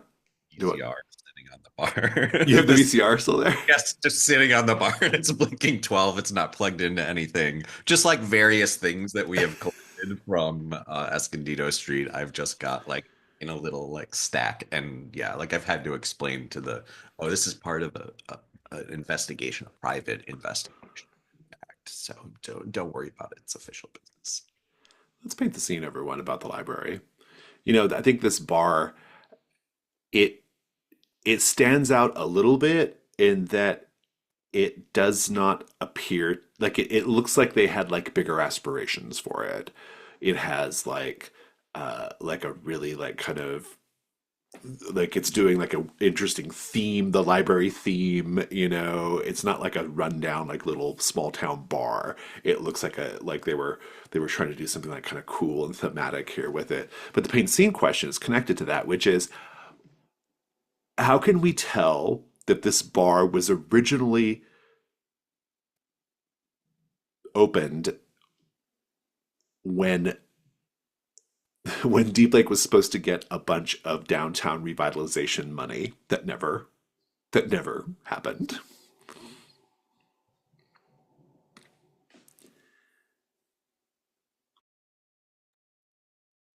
The place is wall to wall built-in bookshelves, but it's filled with the coffee shop game equivalent of books. So you see like a bunch of old National Geographics all slanted and kind of like the soft spines bent like they've been sitting there for years. And every garage sale book find you would ever have, filling only about half of the rest of the shelves in the place. All right. If you happen to ask somebody where the bathroom is, there's a slide joke here where they'll say like, "Oh, it's over there with the rest of the shit." And there's this bookshelf that's otherwise empty, except that it has a single file folder on it. That's the meeting minutes from the planning session where they announced they were going to get this funding. And if you tug on that, it's actually a secret bookcase that opens, and there's just a toilet right there.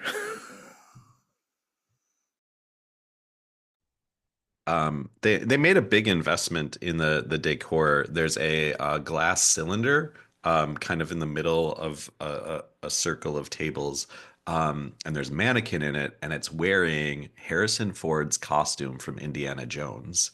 And there's a dusty old sign sitting at the bottom that says, "You belong in a library," um, which is a strange approximation of a quote from Indiana Jones. Fantastic. We'll pick up the scene in a moment, Tanya. Santiago, you're actually working. um, you can have your little vest on, All right. and they are doing like weenie roast, roasting the s'mores and stuff there. But you can slip off anytime you want to go to the mess hall. So what do you do? All right. Yeah, I'm gonna say, oh, look at that. We're out of marshmallows. I'll be back. I'm gonna go grab some more. And did you like that? Grab some more. Anyway, I will yeah, make my way to the mess hall, and hopefully there's some what do you call that? Like meat scraps that they haven't thrown out yet. Like I'd like something a little older rather than something fresh. Oh, grab Something. some more s'mores. Yes. Got it. Yeah. Got it. Me catching up. Yeah. Puns Fantastic. are always great when you got to point them out and then they still don't land. No, it was good. It was really good. No, I'm just stupid. Yeah. But anyway, Let me tell you of the mess hall. okay. The mess hall is called.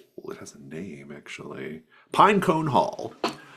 There are long tables with stackable chairs, prayers hung up on walls, and a mixture of Christian and bastardized Native American faiths from the Southwest. There's an overabundance of fish wall hangings.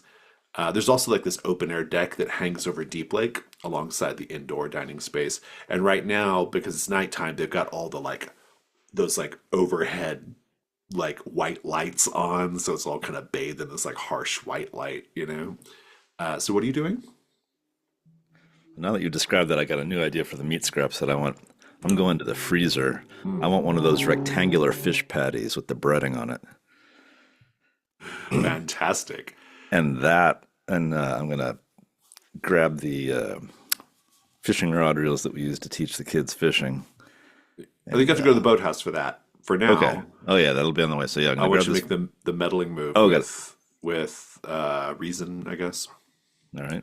You look for the right type of meat. 6. I think it becomes a 7 if I remember right. Do I have a reason? Yep, 7. You're in the back in this, kitchen area. There's actually like a little walk-in freezer where you'll be able to find the frozen fish patties. And you go in there and you hear a tunk tunk. Someone has closed the freezer door behind you. And foolishly, this is one of those that does not open from the other side. Damn. And to make the situation even more interesting, you can see the person who's there staring at you from the Like through the little window. little glass window. The person staring at you is wearing a hoodie and they have over their face what looks to be like a brass bull mask just staring at you. And then they walk away, leaving you locked in the freezer. I'm, of course, yelling frantically, "You there! Get back here! Don't You can do avoid this!" this, of course, by turning a key, but if you're interested in it, we can keep it going. So. I should probably turn a key. It's up to you. You don't have to. Remember, Yeah, they're no. they're a much tighter resource in this edition of the game. So True, true. But then how am I going to get out of here?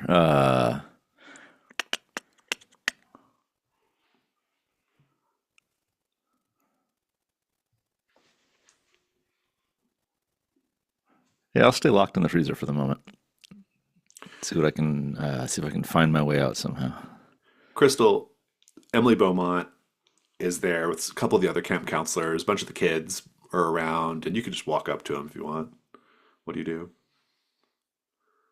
She has wiped her eyeliner clear from her face and reapplied, but you can still see the like patchy streaks from the sunscreen and the water and the crying. You know, And she'll just come up and say, "Hey, can I have a marshmallow? It's been a very rough day."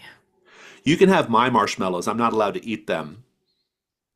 And there's a little boy who's looks a lot smaller than all the other kids. Like the other kids look like they're about 10, 12 years old, 13 years old. He looks like he's about 8, 7 or 8. Is really young. Um, he's like, I'm not allowed to eat them. I'm not allowed to eat processed meat either. So I'm roasting Yeah, a zucchini. just make sure that you blister it nicely, kid, because otherwise it's gonna taste real gross. I like zucchini. Yeah, it's probably too late for all the sugar anyway. It's one of the You should. few vegetables I can eat and not break out in hives.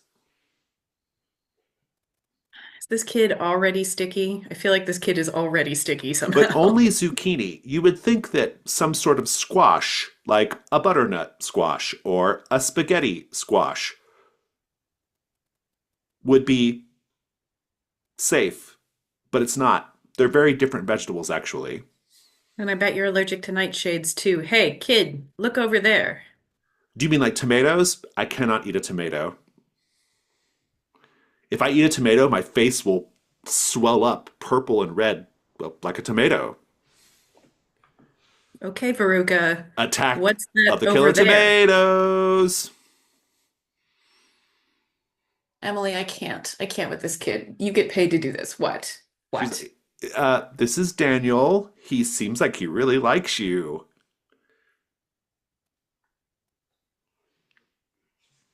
I'm just pointedly like not looking at the kid and just looking at her, making exasperated hand gestures. No pretense. She's like, hey, did you happen to see Joey when you were out at the lake today? Yes, I did see Joey at the lake today. Kid?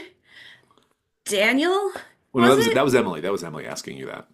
Oh, okay. I was having a Yeah. what kind of shining does this kid have? Okay, okay, okay. Yeah, I did see Joey, but it's probably a story that is too scary for Daniel. Oh, I like scary stories. Sure you do, kid. Sure you do. And he's like, oh no, I'm very brave. Like I have this camera, and he pulls out this like a disposable camera. He says, I have this camera. I'm gonna go find the deep lake lurker. I think Crystal's gonna get down in a catcher's pose, like eyeball to eyeball with this kid, and she is gonna pointedly stare in his eyes, quietly, and say, "Kid, you're gonna get yourself killed." I think one of the there's like a little group of mean girls also around the fire, like a little older, and they're all like, and they're doing that thing that girls do, like where they're like they look at you and then they laugh and you don't know like what they're talking about necessarily, but they look at you and they look at each other and they just go, and then you overhear one of them say, "I think Daniel Kwan's got the hots for Morticia Adams." I'm gonna just straight up hiss at these these 12-year-old girls and turn away because I can't. I don't have the capacity. I just need to get Emily away from all of the noise because I just need to ask her a question before I go insane. You can get Emily away from the campfire. I think that's fine. Tanya, you've been waiting at the bar for Casey for a good minute. Uh, you eventually get a text message from him. Little T9. You get a little text message from him because he would have given you his number. He says, "Hey, sorry, can't make it. I got tied up somewhere."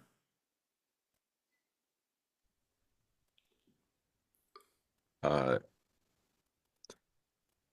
I'm gonna lean over to the bartender who I've been keeping conversation. I'm like, what do you know about Casey Wilcox?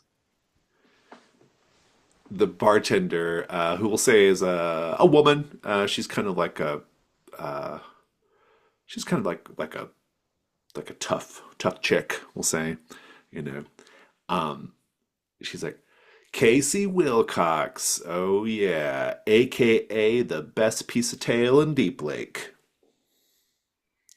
I got bad news for you. Yeah. That one, he will leave you high and dry. Um, But I can confirm he's a pretty good lay, so there's that. it's not like that. Like I said, investigation. I already, by connecting to Casey Wilcox, I realize I'm going too far and giving you too much information, but I trust you. Um, where does he hang out when he stands women up? Do you know where he is? Like, what does he do? Like, does he have a habit? Um, I don't think I'm going to trigger the meddling move here. I think she's just gonna. We'll come back to this in a moment. Um, hmm.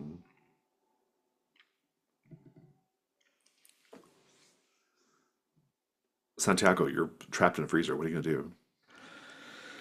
Yeah. I'm a mixologist. Is there anything in here that is reactive? In the freezer? Do you have some Alcohol ideas doesn't here? alcohol doesn't freeze. So you want to light a fire in the room you're trapped in? Do I I'm understand that I'm correctly? questioning whether there's a way to get out of here. Or keep yourself warm, I suppose, until somebody rescues you. That might be Yeah. another thing too. Yeah, I probably should have checked the key, but yeah, I'm gonna poke around what else is in this freezer. Okay, sure. Go ahead and make the meddling move with vitality because you're getting pretty cold. Right. Oh, that's an 11 on the table. Ooh, I don't even know nice. what my vitality is, but it probably doesn't matter. 0. All right. Okay, fantastic. Well, it would matter if you got a +1 because you get a Odyssey table Yeah. Yeah. in the freezer. Let me find Yes. you a clue real quick. So you're looking around. How are you kind of searching around? What are you doing?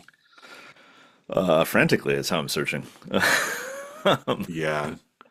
uh, Presumably searching for something to like help you get out, but you might then stumble on something else, right? yeah, hoping to either find a way to bust open the door or find a way to like bust open a vent to crawl out.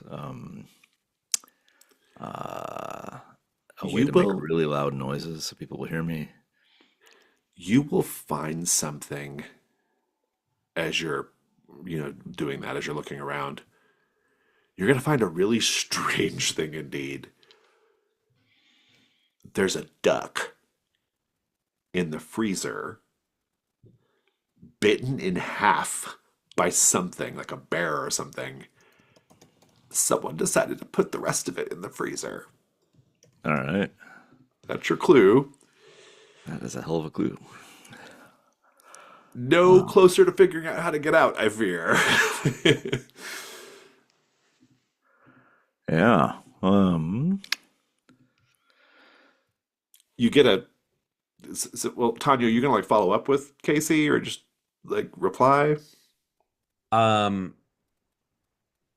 Is the bartender giving me any info on like No, nothing useful. Yeah. doesn't know anything? Okay, okay. Um,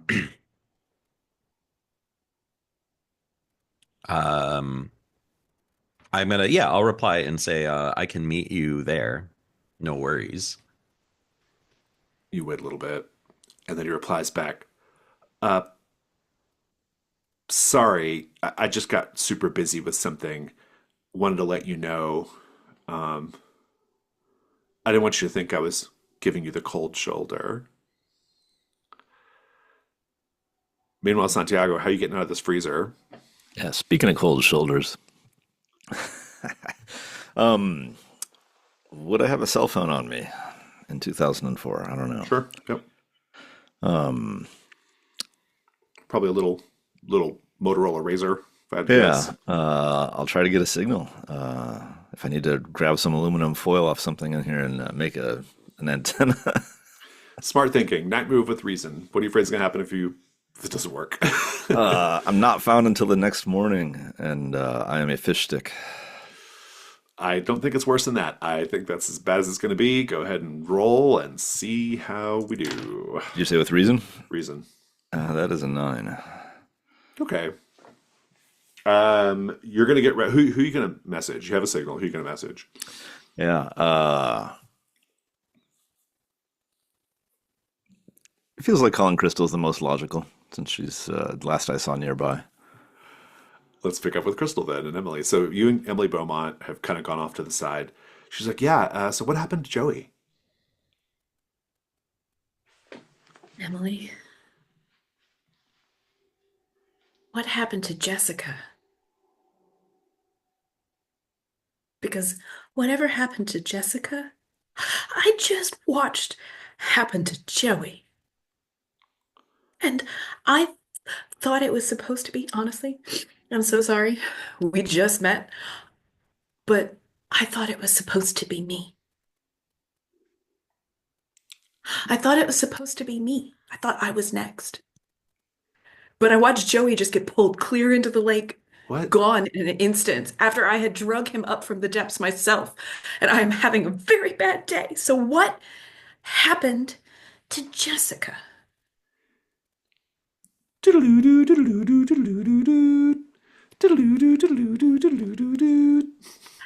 Hello?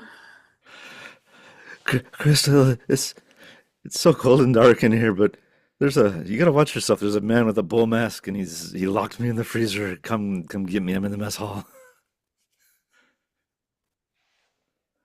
Emily, Yeah. this conversation's not over, and I expect an answer. But right now, I have to go save another goddamn man today. Is that As a you I'm fire? getting a mail. Is that a as you fire I walk hear in the background? as you walk off, yeah, exactly. As you walk off, you hear Emily call to someone else. Hey, and she's like, yeah, yeah, I'll see you later. And then a second later, you hear her say, "Hey, is someone over there? Is someone is someone eavesdropping on our conversation? Who is that?"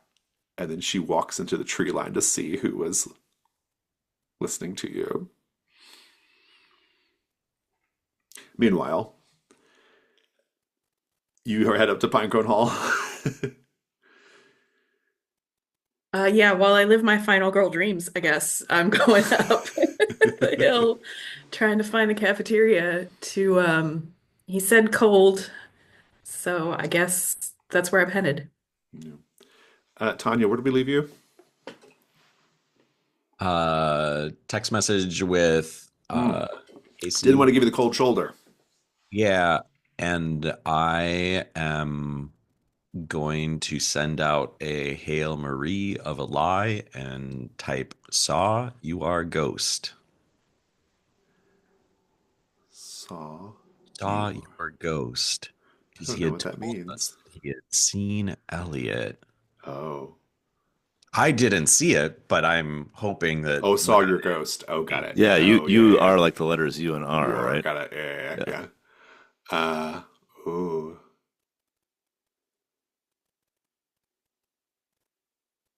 There's no reply.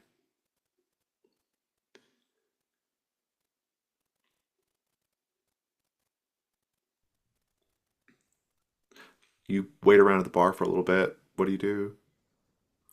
Um,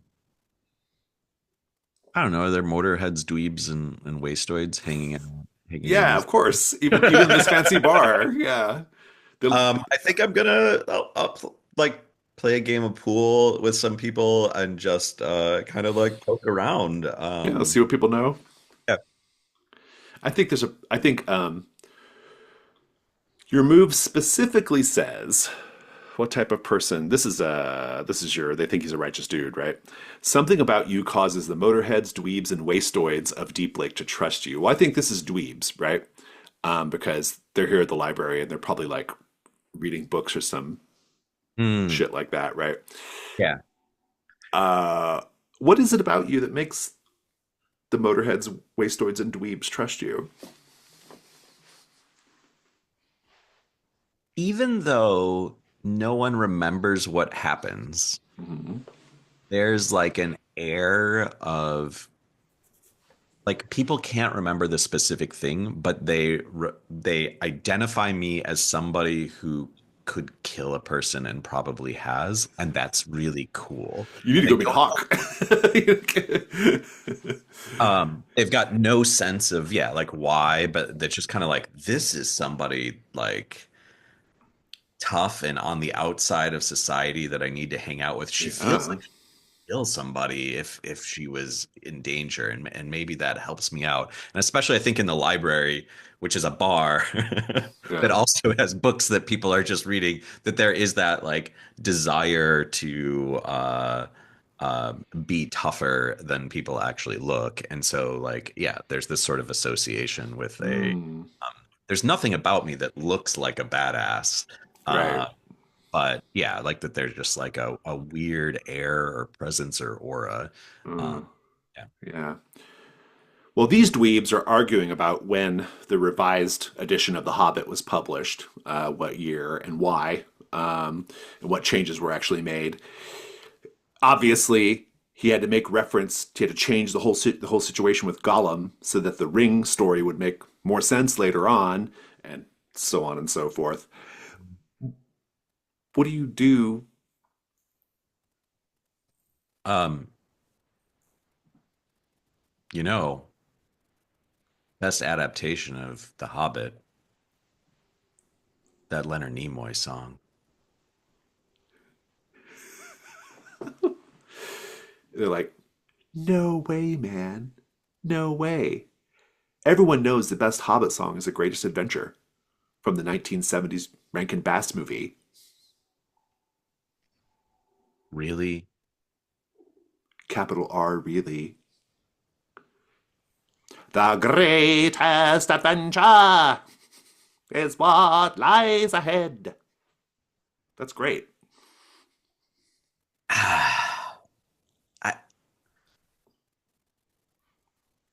it just feels like such a normal pick. So who are you anyway? Um, Tanya Serrano. Tanya Serrano. That's a spicy name. Tanya Serrano. I'm just enough. Like a like a like a level three at the Thai restaurant, three chilies. Yeah, I like it just above medium. Maybe you ought to ask these guys a question. So while we're on the topic of hobbit holes, um, I was in the basement of 18 Escondido Street today. Technically speaking, they were really more like caves, if I'm being honest, or mounds more than holes. But I get it, the alliteration, hobbit hole. You can see why that stuck. Oh, the hobbit hole. Yeah, yeah, yeah. I thought you were talking about the basement. It's a weird basement. Did any of you know? No one has basements around here. It's New That's Mexico. exactly right. So none of you have been into 18 Escondido. Make the make the roll with presence, I guess.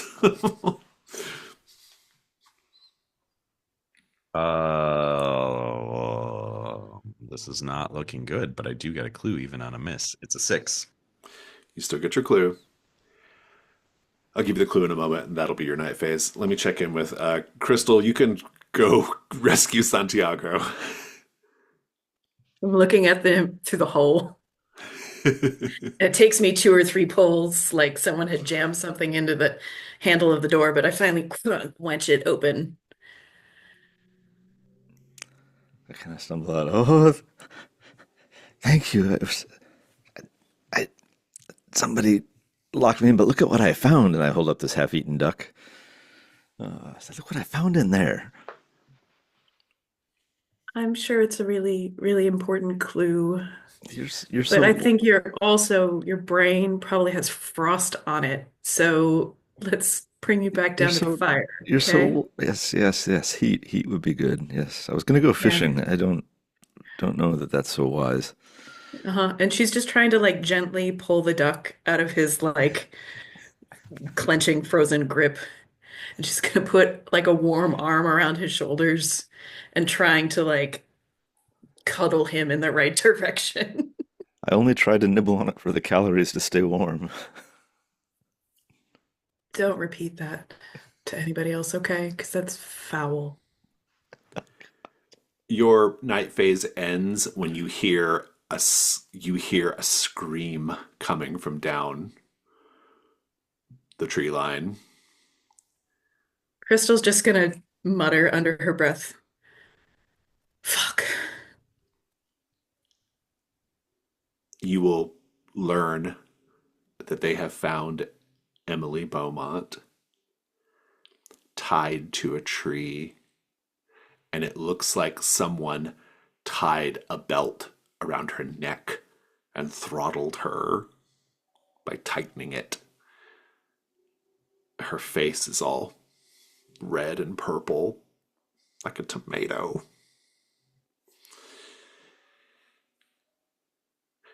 Let me give you your clue, Tanya. Serrano. They all, these guys are like, they're kind of, you know, they've all heard different things about Escondido Street. It's a local legend. Obviously, everybody has some thoughts on it, so on and so forth. And one of them actually says, I, sorry, I got something to confess to everybody here.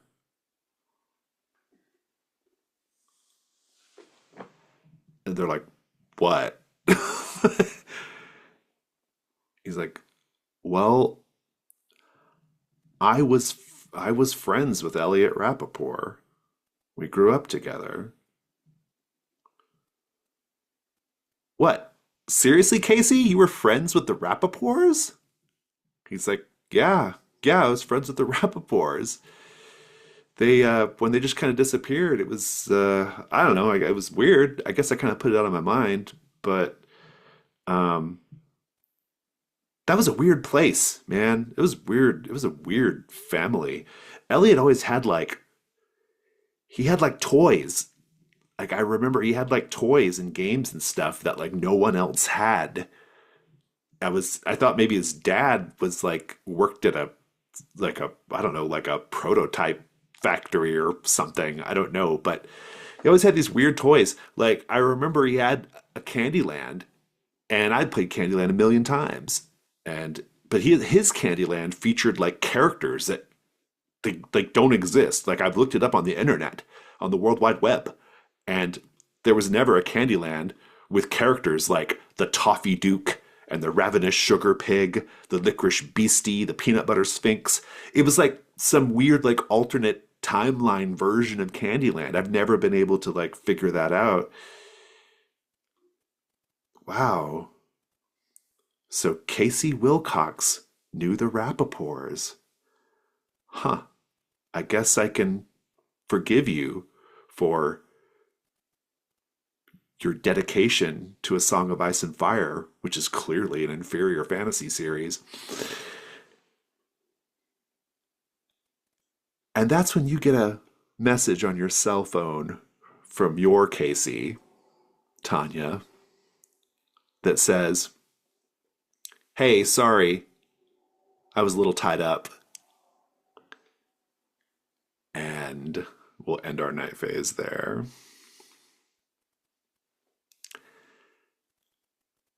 I'm going to give you a condition called the two Caseys. My two Caseys.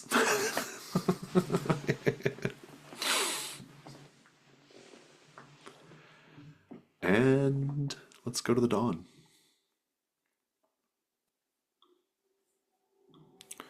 The dawn phase. Right on time. Let's take a look at these dawn questions. Santiago, okay, no, we have not resolved the mystery yet, but did you share a good memory from your childhood, Santiago, including in flashback? Yep, the Mad Balls. That's right. Did you go out of your way to reconnect with Deep Lake? I mean, I went to the camp, but I don't know. I became a camp counselor and tried to fish. I'll take Who it. knows? Yeah, I think becoming a It's a little camp special. counselor fits. All right. Crystal, did you deliver a chilling monologue about something that happened to you in the past, including in flashback? I mean, no, but I was trying to tell Emily about the very chilling thing that just happened to me like Oh, I'll five take it. minutes You know, I, ago. I think it was a good scene. It's Were either you? that or I was vulnerable with her in that moment, but I don't think I get both. I mean, unless you can make a case for another, were you vulnerable with someone? I mean, maybe letting Joey touch your neck like, That's fair. There was as a you were little flirt partially there. undressed. Yeah. Yeah, yeah, yeah. Good. Tanya, did you go out of your way to reconnect with Deep Lake? I don't know if I went out of my way. And I don't know the way kind of defining that question. I feel like Yeah, I'm open to pitches, but I'm not sure straight away. Did you deliver a chilling monologue about something that happened to you in the past? the tunnel thing I was framing as a Oh yeah, monologue. that's right. Oh yeah, with the grandma. Yeah, that was oof, that was chilling. Fantastic. Let's keep going here. I think that's it. Let's go to stars and wishes.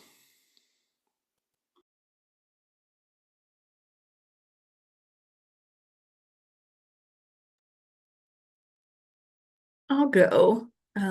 First star, kids pickled in chlorine. So evocative, so excellent. Um, I didn't know I had an ick for bubblegum that was saturated in lake water, but I do, and that's great. Um, a star for Mr. Nunchucks and his camp counselor recruitment styles. Absolutely inspired by that character from Ghost World. Like Mhm. 100%. When I saw you post that, I was like, oh, yeah, that's definitely who it is. Um, I also liked the 1984 bookshelf in that scene. Um, there was a moment where Brian, you were asking if maybe the severed finger had been his, and I'm just giggling to myself over here. This guy thinks he's so good with nunchucks that he severed his own finger with them.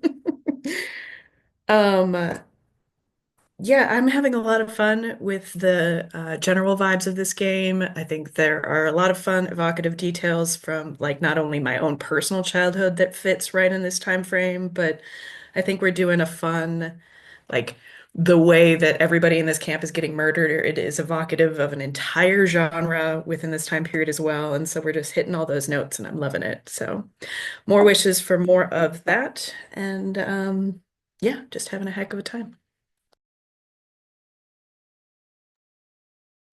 Yeah, star for cutting down very quickly the population of Deep Lake, which seems to be its greatest mystery is how does it stay populated? And so that's fun, yeah. And I think it starts adding that more like sinister tone to things. The Sarah the line about there was a man with very, very short shorts and now he's dead. Uh, and Brian's character is always being so selfless that even as Santiago is trapped in the freezer and dying, is warning Crystal of the danger and the bullheaded mask guy. Um, yes, that's a very Brian character. I thought the barbarian-esque tunnel and the big man being within that was a lot of fun, a fun interaction. And um, yeah, I am. I obviously like that starts opening up this like bigger, I don't know if you call it conspiracy or whatever that's going on here, and so it's fun that we have that opening up, and um yeah. And then also stars for we got a big stack of lost transmissions. It seems like so that's fun stuff to be picking through. Um, and yeah, so I guess my wishes are for finding like the right time and place to dig into those because I think they both would be fun. My other wish is to somehow figure out how to get a handle on my conditions, but also I like leaning into the danger. So I don't know if that will ever actually happen. But yeah, again, in general, just really love this setting and the tone of it, and yeah, all the cultural touch points. And it's fun how I guess that's another star. How we are doing. There's a fun group to play it with because we are all doing the reminiscing as like these little things pop up either Because in the we're all of writing. an age. Yeah. And we're Oh, the doing watermelon bubble, yes, bubblicious. yes, we're doing a lot of like takes me back as we play on a meta level too, which is I think a fun thing about this game for people of our age range. Yeah. Yeah, star for I'm really loving this. This is really great. Like this is it just is like just hitting all the right like horror movie beats and tone and like that nice balance of like humor with the scares is really great, but also the like sort of cosmic weirdness, which is also a big part of public access and very fun. Uh yeah, the there's just a lot of good moments. The whole sequence with Joey and the water and the lurker was fantastic. I also I love playing Billy James, and so that was really fun. Santiago, your interactions with Billy James were really enjoyable. It was fun to role play that, and the big man scene was really great too. I love that like the big man like did his remit in real time by talking to Mike, which I thought was really interesting, right? And so that was really fun. And yeah, there was just a lot of like really like cool moments. Just and I was just vibing with everybody. It was just all kind of flowing and going really good. So yeah, I'm curious if you all are going to like watch or listen to the Converge tapes or watch the Chili Cook-Off tape or I hope you find Odyssey tapes as well. And and I'm also like setting up this campaign so that everything is very interconnected, and so that's going really well. I'm just happy with that, and I want to keep continuing to do that. Yeah, I think it's all I got. It's really fun. Nice. What have I got? Mike, I like that just the concept of a Price is Right episode being recorded on a VHS that felt very apropos. And pistachio Jello pudding and two-tiered cakes. Some other stuff's been said. Oh, the Mike, your self pep talk about attics are worse than basements, and I did the attic, so I'm gonna be fine. That was really excellent. Sarah's I'm spicy enough. We kept coming back to the spice again and again. I really liked how the two truths and a lie game played out. That was really a neat scene. Yeah, start for that. Yeah.